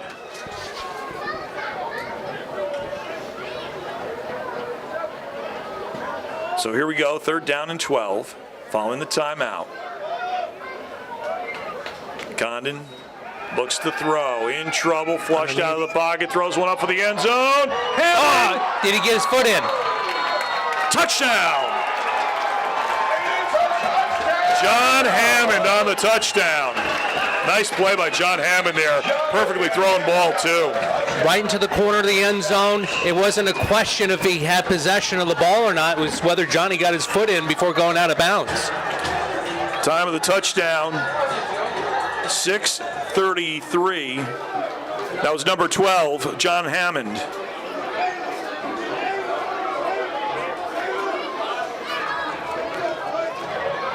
So John Hammond. I'll accept the extra point, number 29. 28-yard TD reception. Here's Dwayne Bennett to kick the extra point. Low snap. Hammond's going to look to throw, try to set up a 2-point conversion. Rolling. In trouble. He's going to take it into his own feet. Wakes it. Does he get in the goal line? He got it. My goodness. Oh, what a play by John Hammond, making something out of nothing. That's number 12, John Hammond. Got the touchdown reception, and then on a bad snap on the extra point, and he gets the extra point. It's 21-7. And again, all desired by John Hammond. As a number of the Glens Falls Greenjackets were standing, hey, I'm here, hey, I'm there. It's chaotic when you have that happen on an extra point or field goal attempt. But those that are basically allowed to go into the pattern need to go find a spot quick. But John Hammond, zigzag, gets in for 2. So the Greenjackets take the opening drive of the second half, using 6 minutes and 33 seconds on the clock. And John Hammond on a beautiful 28-yard touchdown reception from Caleb Condon, and on a botched snap, on a bad snap, manages to scoop up the ball, looks for a receiver open, and then finds some daylight, manages to sneak one in on the pylon on the far end zone, and makes it a 2-point conversion. It's now 21-7 in favor of the Greenjackets. Dwayne Bennett, number 29, getting ready to kick off. Of course, the 2 deep men will be Raheem Langston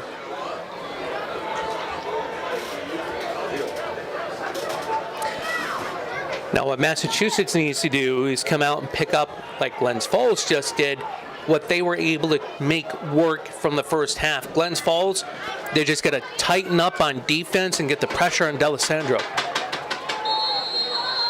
So the left-footed kicker tees it up on the 35.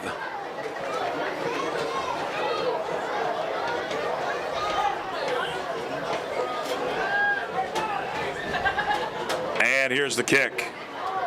Line drive deep. Taken by the receiver. Up to the 30, to the 35. And that was Austin. Nagor Magnon, number 24. From the 35-yard line. So 1st and 10 for the Warriors at their 35. Austin with a nice tackle, just grabbing the returner around the thighs, slips down to the shins, but pulls the returner down.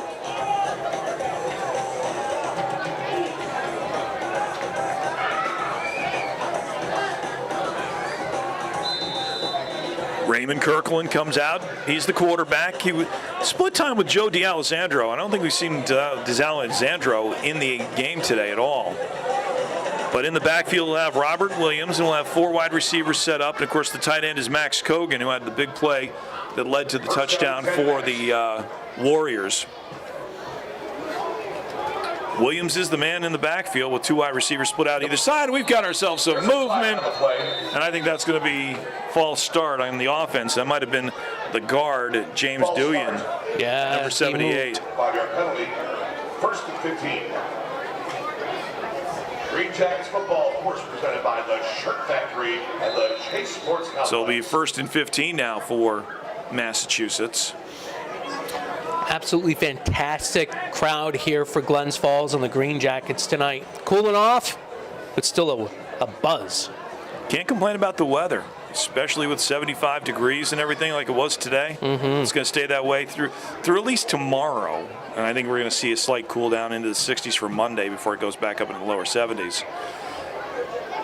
So 1st and 15 from the shotgun is Kirkland. He'll look to throw. Lefty throws one short over the middle, intercepted by number 44. That is Todd Baratow. And Baratow is rumbling, stumbling for the touchdown. Threw right into Baratow's chest, and Baratow brought it in. Todd Baratow back in week 3 ended up having a touchdown from short range, that time a little bit longer, 35 yards out. His 4th interception on the season, that one for 6. Here's the extra point.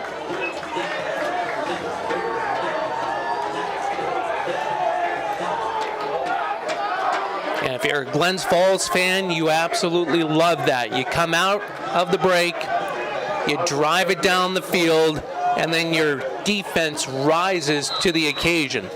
That was a gift. Kirkland, I think the route may have been wrong, but Kirkland just threw it right there, and Baratow was there waiting for it.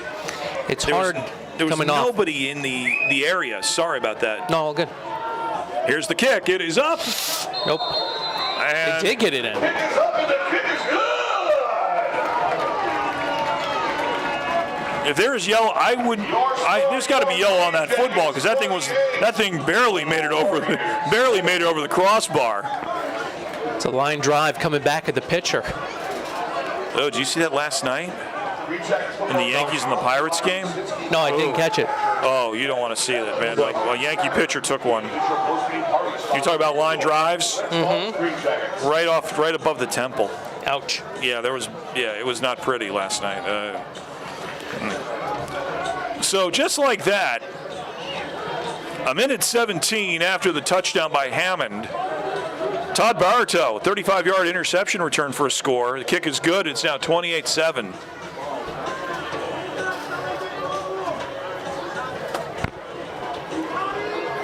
Again, it'll be Nagor Magnon and Rakeem Langston to receive the kickoff from Dwayne Bennett.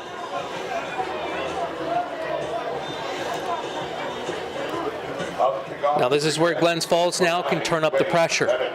Stay in your lanes, get down, good coverage, hold Massachusetts to a short return, and then just bring the pressure defensively. Now here's the kick.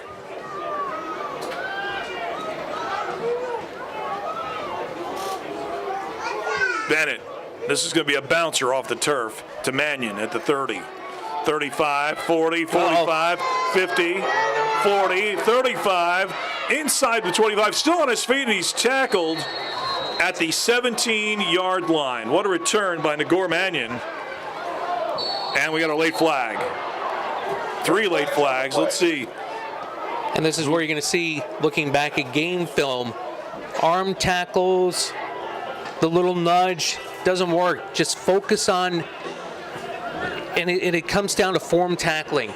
Time it out, look at their hips, grab around their legs, drag them down by their feet and their ankles, and prevent a prevent the long game that we ended up seeing play out. Great return by Nagor Mannion. Picked the ball up on his 30 on the hop. And let's see what these penalties are after the play was dead.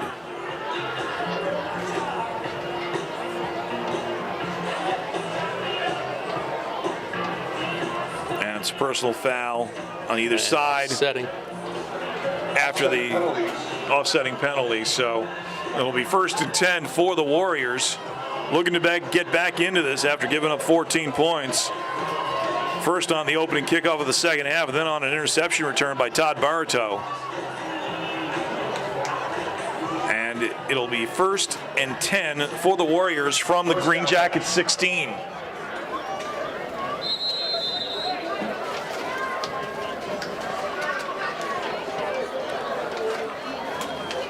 Raymond Kirkland, the quarterback. Robert Williams is in the backfield. 2 wide receivers split out to either side. And it'll be handoff to Williams up the middle to the 10. Cuts back inside the 10 up to about the 5-yard line. Tyler Brown on the tackle. And Tyler Brown on the tackle, number 24 for the Green Jackets. Nice move by Williams and good patience waiting for some blockers to actually get out in front of him to be able to get that past, or at least try and get past Bartow, who eventually took him down. Gain of 9 on the carry. And it'll actually be 1st and goal from the 6-yard line. I just came to watch the game, mind my own business. They saw you coming a mile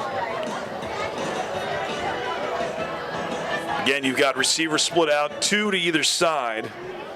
Maxim Kogan and Irvin Exelholm to the far side of the field. Long snap count. Handoff inside to Markel Wade. And Wade gets no gain on the 1st and goal run. Jake Gregory came in from his line position to make first contact with Williams, who then jukes and heads over toward Troy Trent Jr. before eventually the rest of the defense gets there to take him down. 5:23 left here in the 3rd quarter. It's now 28-7 Green Jackets as you're watching on YouTube here from Bernard Putt LeMay Memorial Field at Glens Falls High School. The home now of the Glens Falls Green Jackets is, for many of you who are watching who are saying, you mean you haven't played, why haven't you played here before? Well, they were doing the field over. And it was a matter of getting the field ready and the track ready. And finally we have a chance for first shot here. Kirkland looking to throw, flush out of the pocket, sets one up, we get a flag on the play. Pass incomplete, flag on the play. And there was Tyler Brown involved with the tackle and stuff. Now, number 24. The Massachusetts quarterback, Kenny, looked to the slot receiver on the right side. He had made his break. He had separation. Quick pitch and catch that could have been 6 for Massachusetts. And let's see who the flag is against. I think this might be going against Massachusetts. They might get a hold. As there's Todd Bartow talking to the officials, as he'll be representing the Green Jackets in this case, one of the defensive captains. Tony Green saying, yeah, push him back, push him back. And the flag is against, it is a offensive holding against the Mass Warriors. Mass. 10-yard penalty. 2nd and goal. And it'll be 2nd and goal from the 23.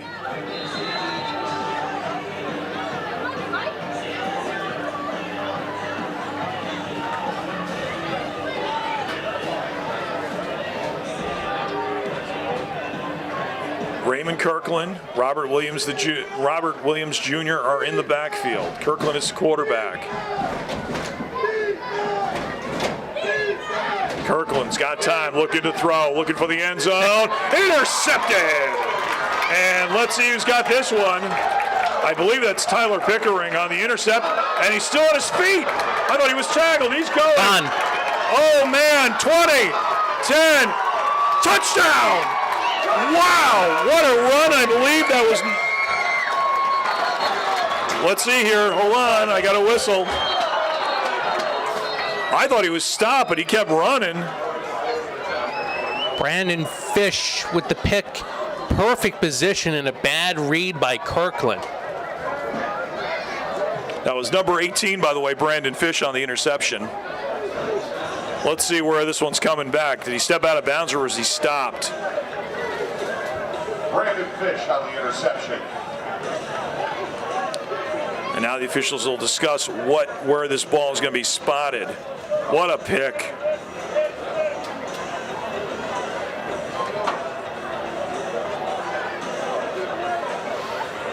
As the Green Jackets offense is coming on the field, so they know something happened, and they're not going to. This is not going to be a touchdown.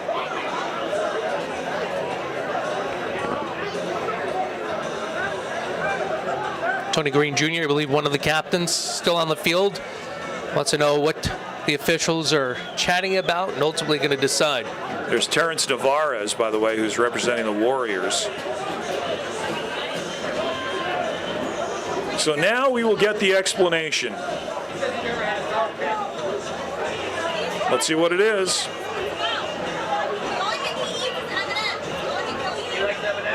The Green Jackets coaches want to get an explanation of things, and Tony Green, and here's the officials going to come over to talk with Steve Johnson and the crew there. Well, the call is an unsportsmanlike conduct call against Glens Falls. Now, what was the unsportsmanlike action and the point on the field that it took place? Well, they're bringing it back to 35. So it's at the 20.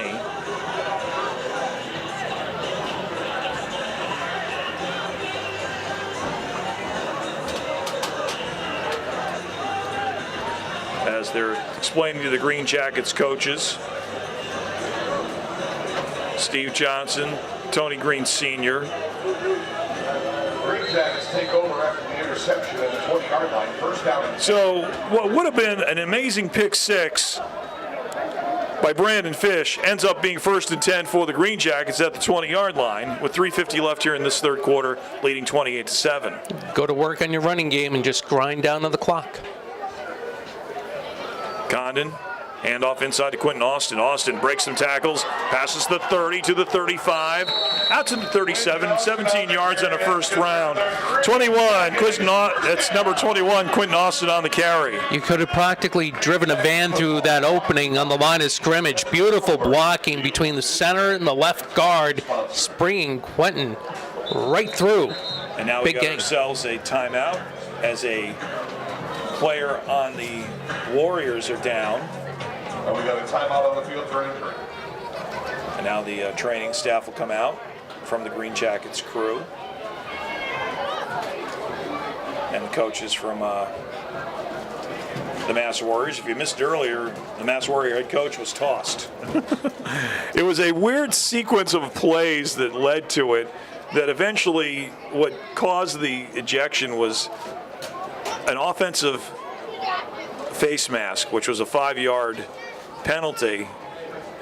So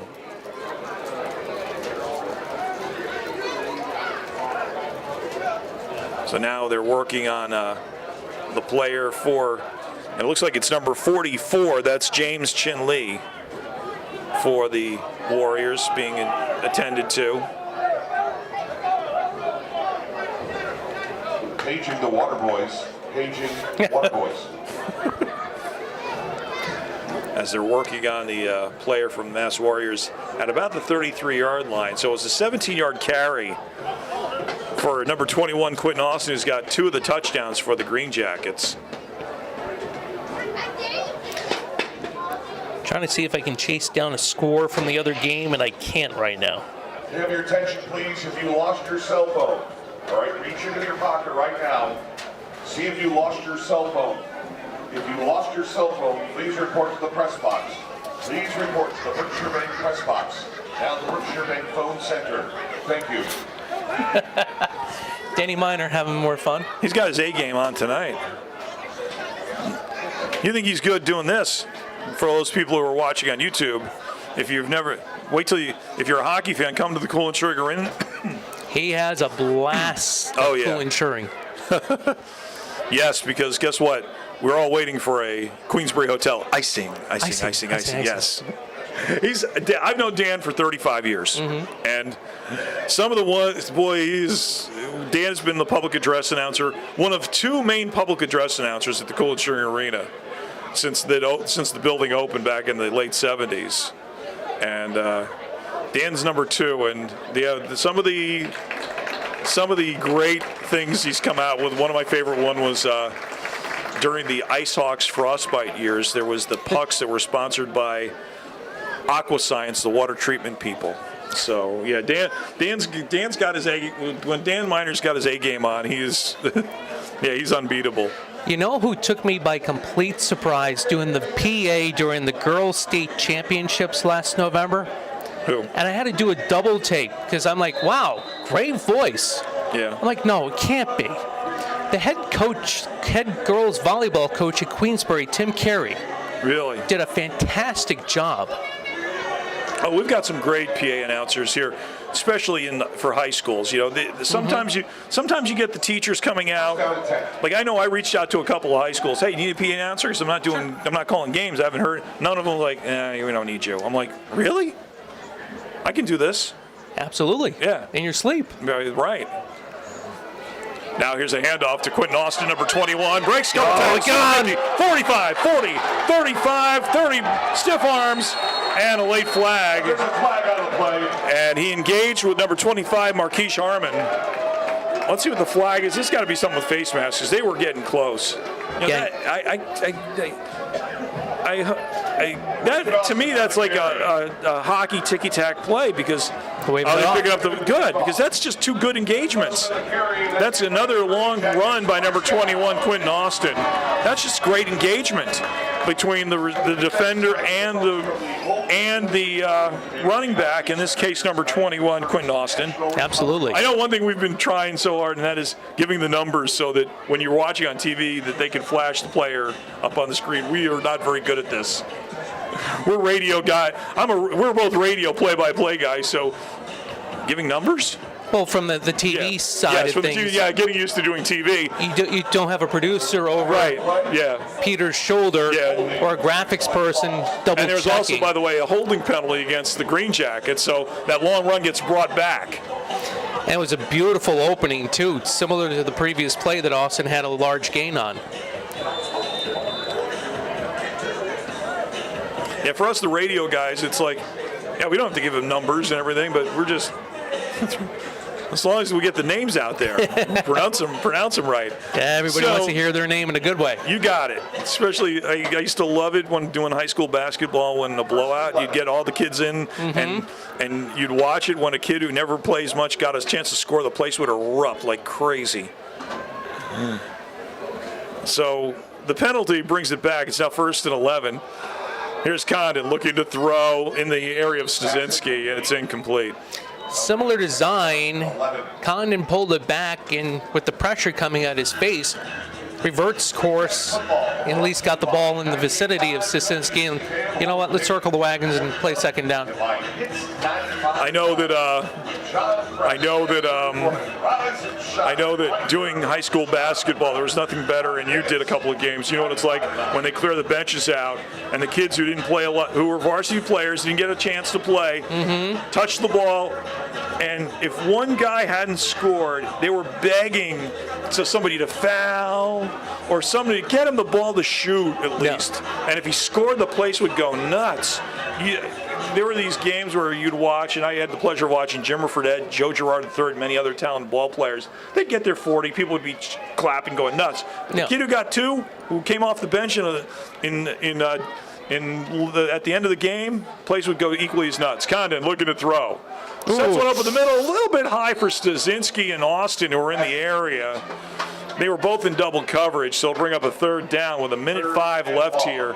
in this third quarter, 28-7. Green Jackets leading the Mass Warriors. I'm getting this right now. After 3 games, we're getting this right. You were watching coverage of the Green Jackets here on YouTube, Ken Leccese and Tim Drawbridge, and you were meant to say? One of those players between Austin and Stasinski ran the wrong route, and perhaps Austin maybe a little bit too deep on his pattern because it was just too much traffic and a dangerous pass. We know one thing, the Thundersticks have sort of calmed down. They've faded away like the rain. Oh, yeah. I'm enjoying the fact we haven't had rain today. It was nice.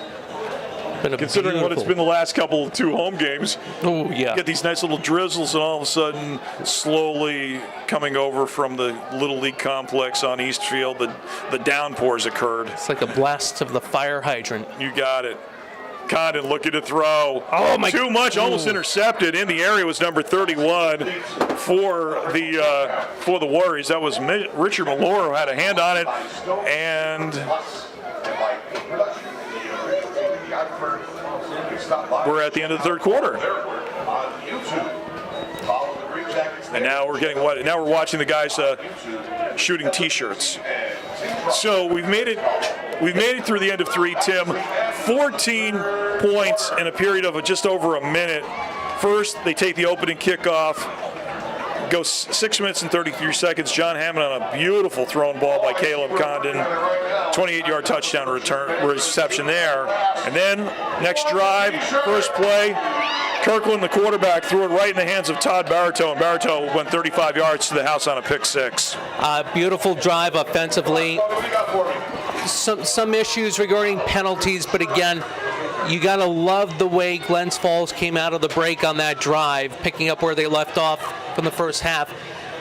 Not sure why D'Alessandro didn't come out in the second half for Massachusetts, but when you're sitting on the bench, and let's just say it's a cold night versus the rest of the games these squads have played, Kirkland made a bad read, and Baritow sat there, took it home, carried it back like a baby, and scored 6.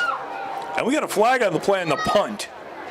And it came from the backfield, from the back judge, in the backfield for the Warriors, saying that there was maybe too many men on the field. That's what it appears maybe the call. Because they were counting the amount of... Too many men on the field. Yeah, there was. Too many men on the field on the punt on the defense. So they'll move it up 5 yards. So they'll bring up a 4th down. And there's Tyler on the punt. Nice booming kick. Away from the receiver. It'll die at the 24. And nicely recovered there by Tyler Pickering, number 10, to down it at the Skylar Pickering, at the 24. So number 10, Skylar Pickering on the down punt. 1st and 10 for the Warriors at their 24-yard line. Beautiful punt again, end over end by Tyler. And you just see how the ball just dies hitting this new turf here at Glens Falls. You know, they'll break it in, and you'll see some nice bounces and stuff. But I was talking with Dave Casey about the fill, some of the fill they use on these turf fields. Some of it is rubber pellets, and another one they use, believe it or not, is coconut fiber. Really? Yeah, that's the Texas Rangers' new ballpark. Mm-hmm. I think it's Globe Life Field, it's called, or something. Yeah. One of those that one, the new retractable roof. That is artificial surface, and they use coconut fiber as the fill instead of rubber. That's probably going to feel better than the days of Arlington Stadium. No, Arlington Stadium and the ballpark at Arlington. The problem was that it would rain and it was hot. Yep. Here's Kirkland looking to air one out. In coverage, what a catch! Wow, beautiful. And that was number 11, by the way. That was Rakeem Langston on the fly pattern. He had excellent coverage, by the way, by the Green Jackets, but Kirkland just zipped one in there. And it's 1st and 10 from the 48.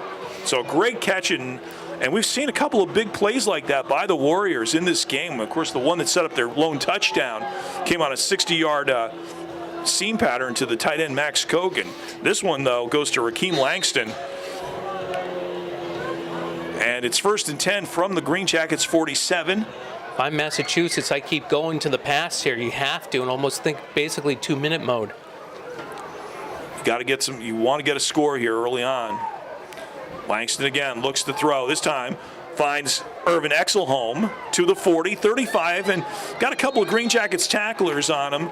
And it's number 24, Tyler Brown, on the tackle, along with number 12, John Hammond. Enough yardage there for another first down for Mass. It was good defense by Glens Falls. Yeah, they give up the touchdown, but there was 3 Green Jackets around the receiver, and they broke down and really didn't give the receiver too many lanes or options to be able to try to get additional yardage. I think the key here is with the defense, you want to give them you don't mind giving the yards on the catch. It's the yak, which is yards after catch. So 1st and 10 from the Green Jackets 33, gain of 14 on the reception by Exelholm.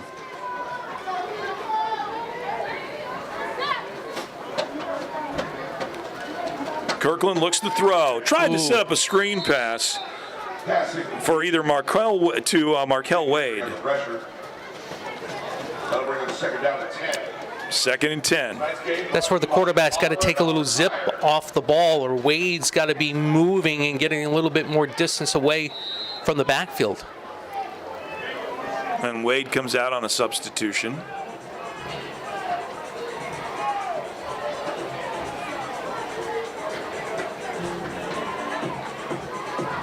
Now, where is Wayland? Where are they from? Wayne, Mass? I believe so, yeah. Where is that? Is that in the Boston area? Or is that along some in the That's Cape? a 3.5-hour drive from here. So it's just... So it's got to be in the Boston-Worcester area. All right. Somewhere near 495. Okay, I know where that is. Oh, boy. Here's a wide open catch to Max Kogan. Kogan breaks the tackle and is in for the touchdown. Velasquez slipped on the turf.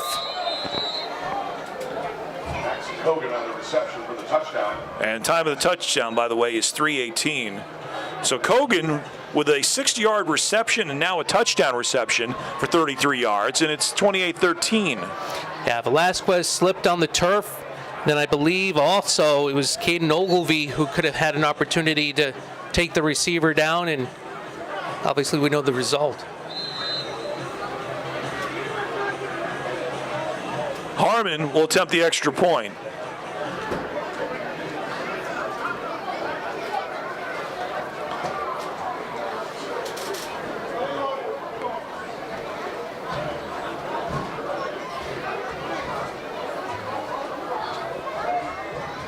Snap is up, kick is up, and it is good. With 11:42 left in the football game, it's now 28-14. Green Jackets leading. Now, this is where you don't basically want to tighten up if you're Glens Falls. You want to get this kickoff, good return, no turnovers, and go back to your bread and butter with what has worked tonight. Use the run, set up the pass. So Max Kogan has got to be close to 100 yards in receptions for the Mass Warriors. Green Jackets taking advantage of turnovers, some good play on and their defense again playing outstanding. Todd Baratow with a 35-yard interception return.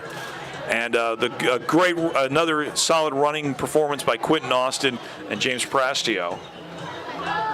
As John Hammond will be one of the deep men. He'll be out there with DeJohn Tyler, who's doing punting duty tonight instead of Heath Armstrong. The winner of this game, if the Green Jackets hold, they will be here next week for the New England Football League Championship game, either against the Middleborough Cobras or the Worcester County Wildcats. I remember some fans from Worcester County as I was coming out of East Field, were saying, you know, you guys are great, but I hope we don't have to come back here. Well, guess what? If you do have to come back, you're not coming back there. And you know the Green Jackets would love to have a rematch against Worcester County after a few weeks ago.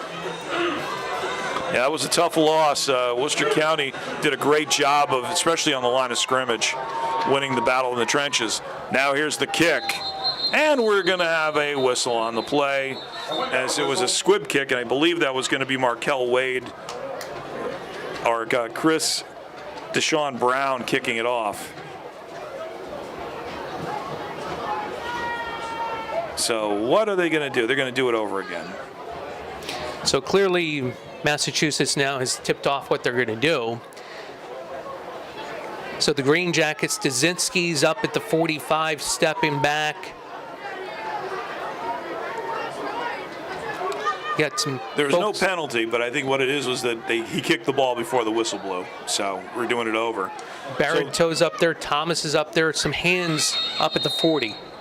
Also see Brandon McAllister as well, number 26, but he's the far side guy. Here's the kick again. Looking for onside. Nope. No, that didn't go 10 yards. That only went 6. As it was covered by number 54. That was Jonathan Charles. I understand what Massachusetts wanted to do there, but you've got 11 plus minutes to play. You're down by 14. You scored quick. You could try to push Glens Falls in a 3 and out, and you still have plenty of time. Got a new quarterback for the Greenjackets as Emmanuel Isaac will be taking some snaps. Isaac, one of the 3 quarterbacks on the roster, along with Michael Lewis. Of course, we had the start by Caleb Condon. It was good to see Caleb in action because after he hurt that knee on 2-3 weeks ago, we were wondering about his status and everything, but performed well, did a very outstanding job, usually good job of managing the offense. So it's Emmanuel Isaac, number 7 now under center with Prastio and Quinn Austin in the backfield. James Prastio Jr., number 1, breaks a tackle, and he gets stopped by, again, I think it's either Markel Wade or Jonathan Charles. Middle linebacker from Massachusetts came up and got Prastio chest on chest and then hung on to jersey to be able to have his teammates come in and help him down. 11 minutes left in the football game, 28-14 Greenjackets leading as you're watching on YouTube. Ken Leccese, Tim Drawbridge, and we'll be back here next Saturday night for the New England Football League Championship game if the Greenjackets hold serve. Michael Lewis, it's John Stasinski and Jonathan Hammond are the receivers. Emmanuel Isaac. And here's the handoff to number 1, James Prastio Jr. Again, cuts back to the 35, to the 34. And he's gang tackled there, about a yard shy of the first down. In on the tackle was number 31, and that was Richard Millord. Also number 8, Nicholas Carvalho for Massachusetts. Glens Falls winning the battle of the trenches that time. Right side completely pushed downfield, and Prastio just right behind him, bounce it outside. Beautiful game. So 3rd down and 2. Greenjackets looking to put this one away using the run game.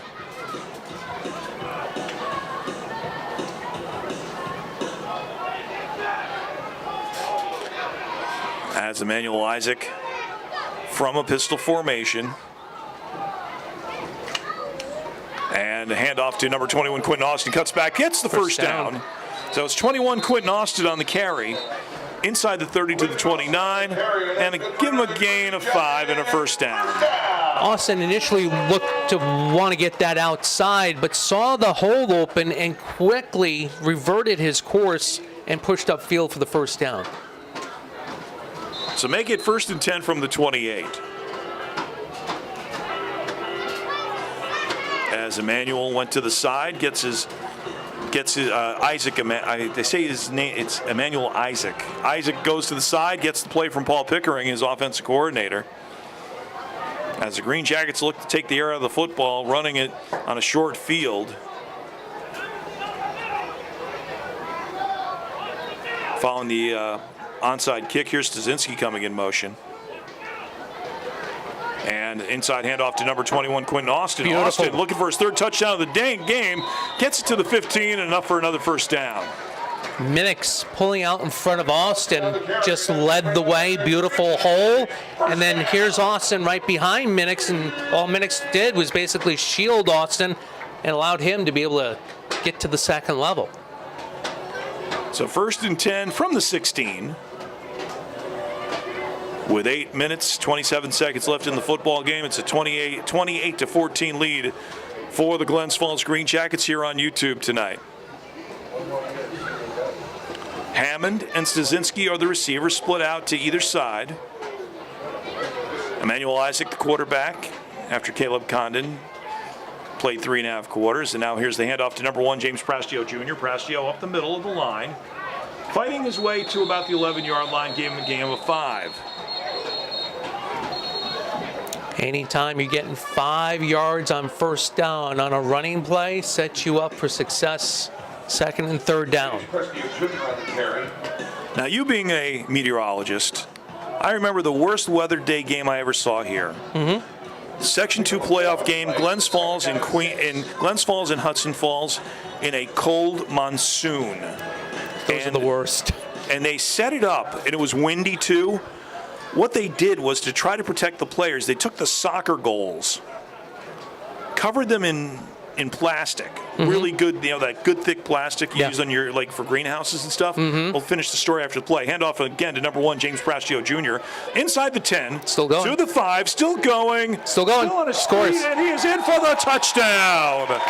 James Prastio Jr. Number 1.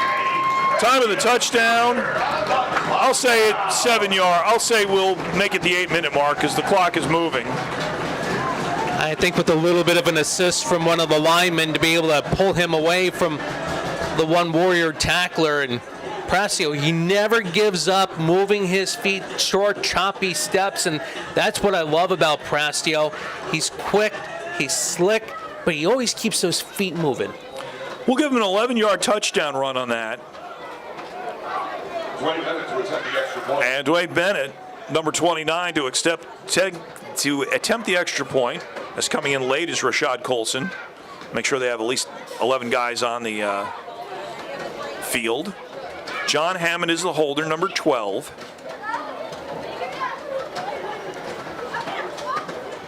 And here's the bad snap. Fire drill. He's got a Here's opening. And the kicker is going to take it. Bennett gets tackled there after another bad snap. So I think one of the points of emphasis in practice coming up, the score stands. Coach Johnson is going to be working on the point after and field goal attempts to make sure that snap's getting all the way back into Johnny Hammond's hands. Being a long snapper is what's the word I want to use? Yeoman's duty or a layman's duty?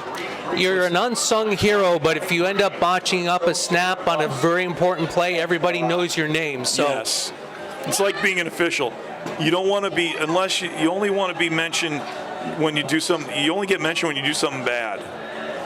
You never hear, oh man, he was perfect on those snaps. That long snapper was perfect, 6 for 6 on his long snaps, whether it be a extra point or a field goal attempt or even perfect snaps to the punter. Only when you roll one in, roll one in, And we saw that last week. Sunday night, you got the young kid from the Giants, who the Giants were threatening, and the rookie center rolled one in to Daniel Jones, which led to the disaster, which was, or unless you're a Dallas Cowboy fan, you saw the beginning of the rout. Yeah, the onslaught. Yeah, that wasn't pretty the other night. Yeah, it was not. I think that if it was as being a Giant fan, I said, I think if it happened at 1 o'clock in the afternoon against another team, I think it would have been, well, it happens. It's the first week, but national TV. Raining at home against the Dallas Cowboys, yeah, it made it a lot worse than it made it 10 times worse than the score indicated. Unless, of course, you're a Jets fan and you thought the season was over after play number 3 or 4. Now here's the kick. Ooh, Bennett right in the hands of the receiver. Ball is loose. And it was kicked right into the hands of number 79, Dan McHugh, and the Greenjackets recover. McHugh never saw that one coming. And he got clocked afterwards because what do? You go to the football, and McHugh is down. 81 for Glens Falls, jumped on that immediately. That's a heads-up play because it goes right off the Massachusetts player. Live ball. Ball recovered by Terry McRae. Dan McHugh was the lineman on that play. Hold on, we're gonna get a trainer out there to help McHugh. McHugh got the worst of it. McHugh didn't even see the ball coming, and the Greenjacks elected to go with an onside kick. And we've got an injury timeout. Yeah, they're gonna go over to see because McHugh got clocked either by the football or by the receiver who was attempting to make the recovery. So the Green Jackets take over with 6:50 left in the football game, leading 34-14. First down and 10 for your Green Jackets. Emmanuel Isaac back at quarterback for the Green Jackets.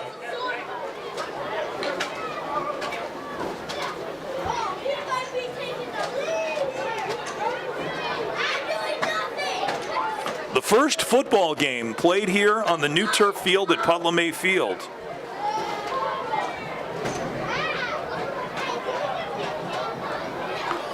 And here's the handoff to Pratio. He fumbles the ball, but he got kicked backward. And luckily, number 7, Emmanuel Isaac, recovers. Yeah, I think that was Jonathan Charles that didn't realize he was kicking the ball back, but great awareness by Isaac to just jump on it and recover it. And now we've got some substitutions. Stasinski's out of the game now. I see his helmet off. We got Ajon Arrington, number 0, in. Also, Rashad Colson, Jason Profit. Brandon McAllister is in the backfield, along with Isaac, and I believe it's Ajon Arrington, number 0. And the carry is to number 0, Ajon Arrington.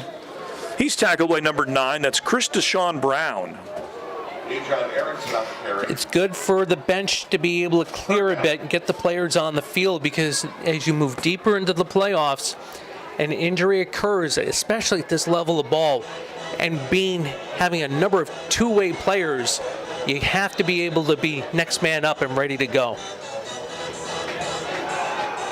5 minutes left here from Bernard Putnam Memorial Field. And now the fans enjoying the music. Starting to do get the metal bleachers rocking as Isaac from the shotgun. You could always lean out and say, that's all you got, guys? And right up the middle goes Ajon Arrington, number 0. And he's tackled at the 46-yard line. And that'll be a gain of 5. It'll bring up 2nd and 8. So one of the things we talked about during pregame with both coaches was the difficulty with an opponent that you just played, how to make the adjustments, and also an opponent that you've already played twice during the regular season. First game, Glens Falls beat Massachusetts 34-14, our current score. And then last week, after opening 19-0, winning 26-23. Now we got a punt situation. Give Glens Falls credit. They've stayed true to what they are tonight. And if they just clean up the game a little bit more, they'll be ready for next week. And here's the punt by Heath Armstrong. Count at the 25 to the 30. And stopped at the 34-yard line.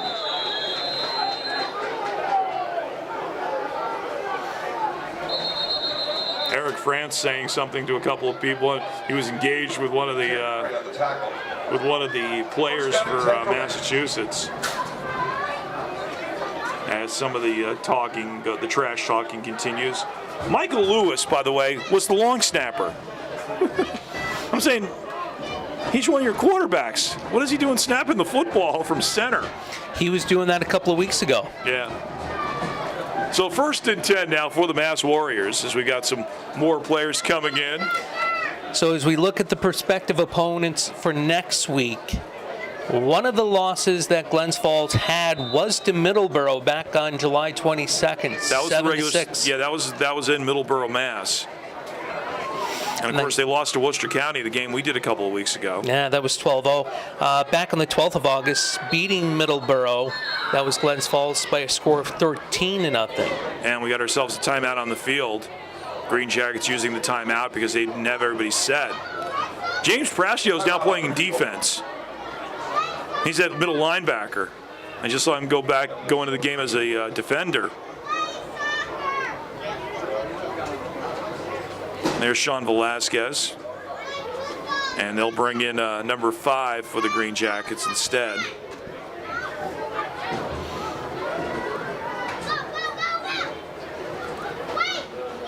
As the Green Jackets were in set on defense, so they used to kill the timeout.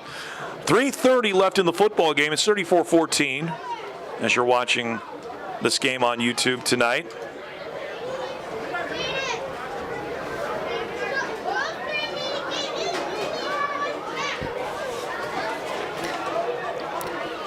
Well, they say defense wins championships, but I think from Glens Falls Nation, balance between both sides of the ball is going to will carry the squad forward. Raymond Kirkland is the quarterback for the Mass Warriors. He looks to throw, rolls to his left, sets one up, looking in the area of number 88, Kyle Hudson, his wide receiver. There was Tyler Brown and James Prastio in the area in coverage.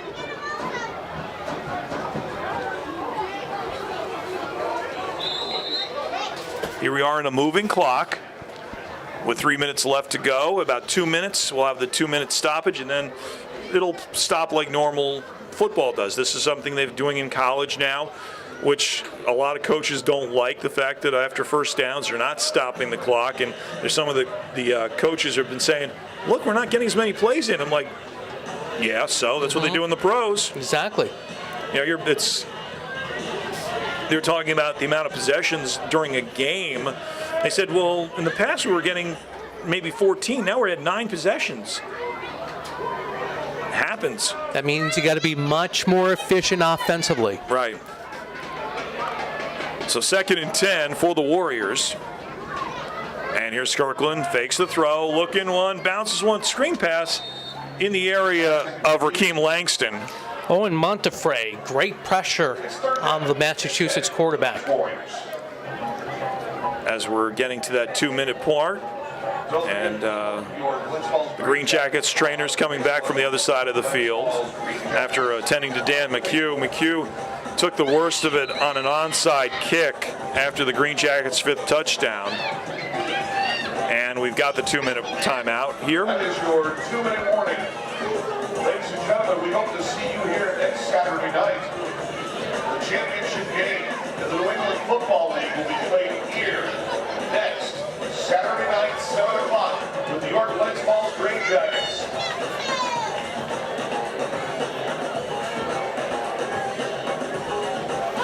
So another game next weekend. I believe another game the following weekend.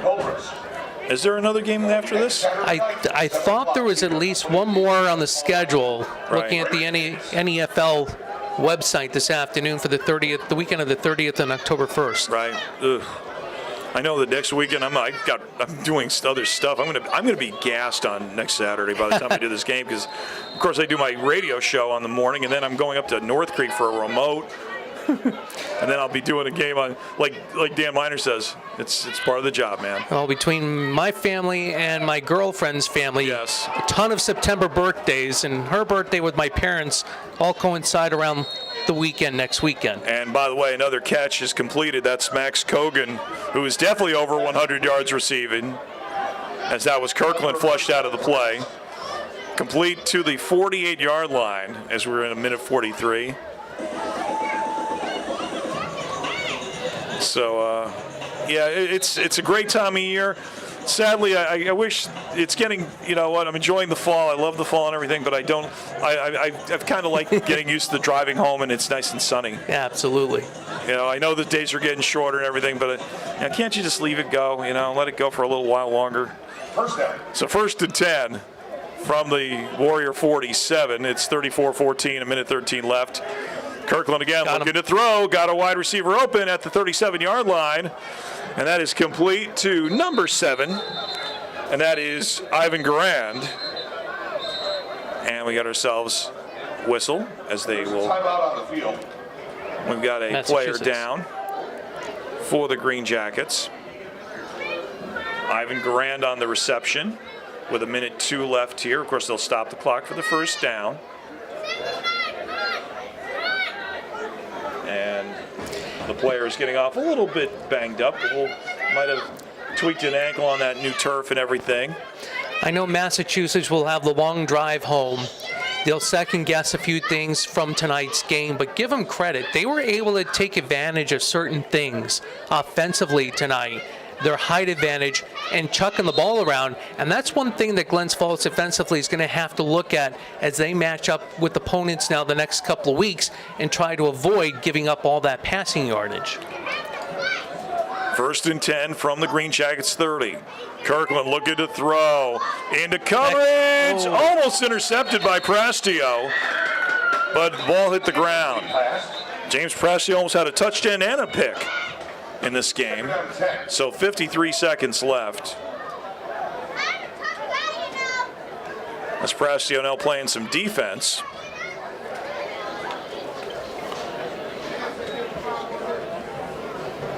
Inside a minute to play, the Green Jackets leading 34-14. Quentin Austin with a pair of rushing touchdowns.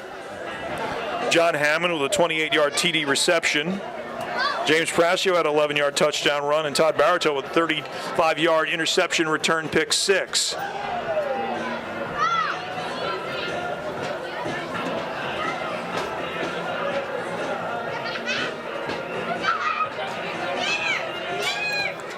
Really good performance by Glens Falls tonight.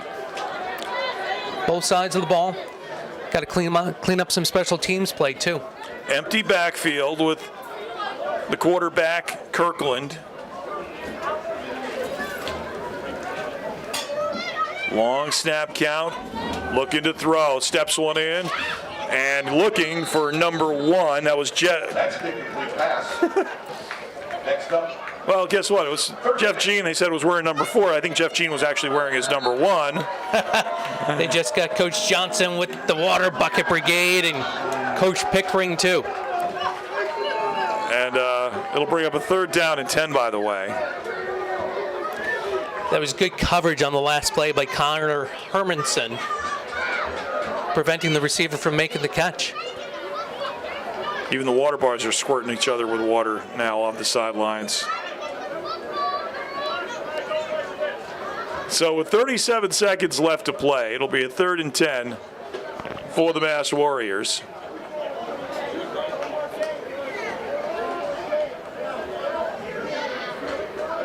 The Green Jackets saying one more game on the sidelines. And now you can see the receiver on the near side of the field looking over at the side judge saying, "Am I okay? You're okay." Here's Kirkland looking to throw, in trouble, throws one away. Beautiful pressure up the middle. 69, who is the player from Brazil whose name escapes me. Brazil, did you say? Yeah, from Brazil. They signed him going into week 3. That's right. Leccese, see you tonight after the game. So 4th down and 10 now. And I get the impression they'll go for it. Maybe. Yeah, they got to go for it. I don't think they're going to try to kick a late field goal. Even if they did, it would be about 47 yards for the kicker.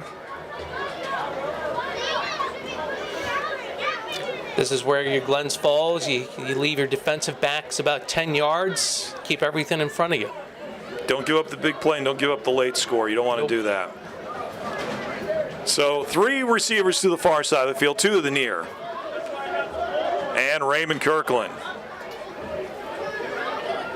Green Jackets showing blitz. Throws one over the middle. Finds the receiver. Caught again by Max Kogan.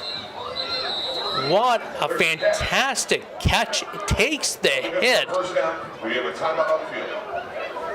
And that hit was courtesy of Brian Thomas. Kogan's had a great game for them. He has been the primary target for the Mass Warriors tonight. He's had a couple of great catches, easily over 100 yards, maybe even close to 100, between 125 and 150 on the day, because he had a nice big 60-yard reception that led to this first touchdown for the Warriors. 30 seconds exactly, and again a player is down, number 61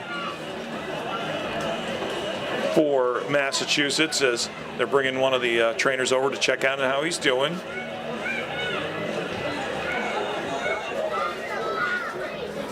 So 1st and 10 for the Warriors, as they're looking to add a late touchdown here, trailing 34-14.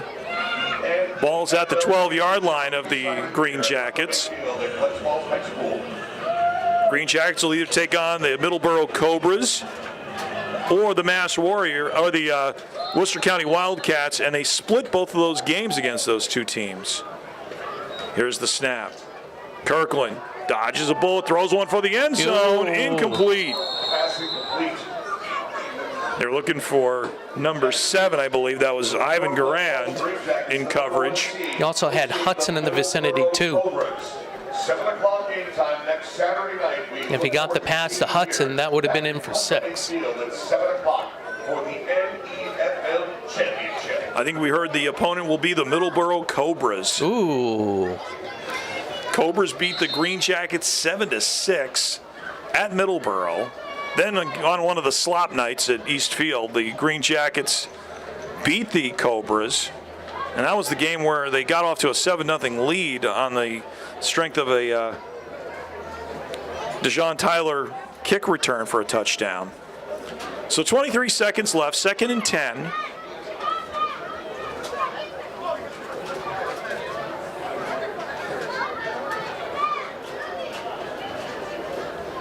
Kirkland again.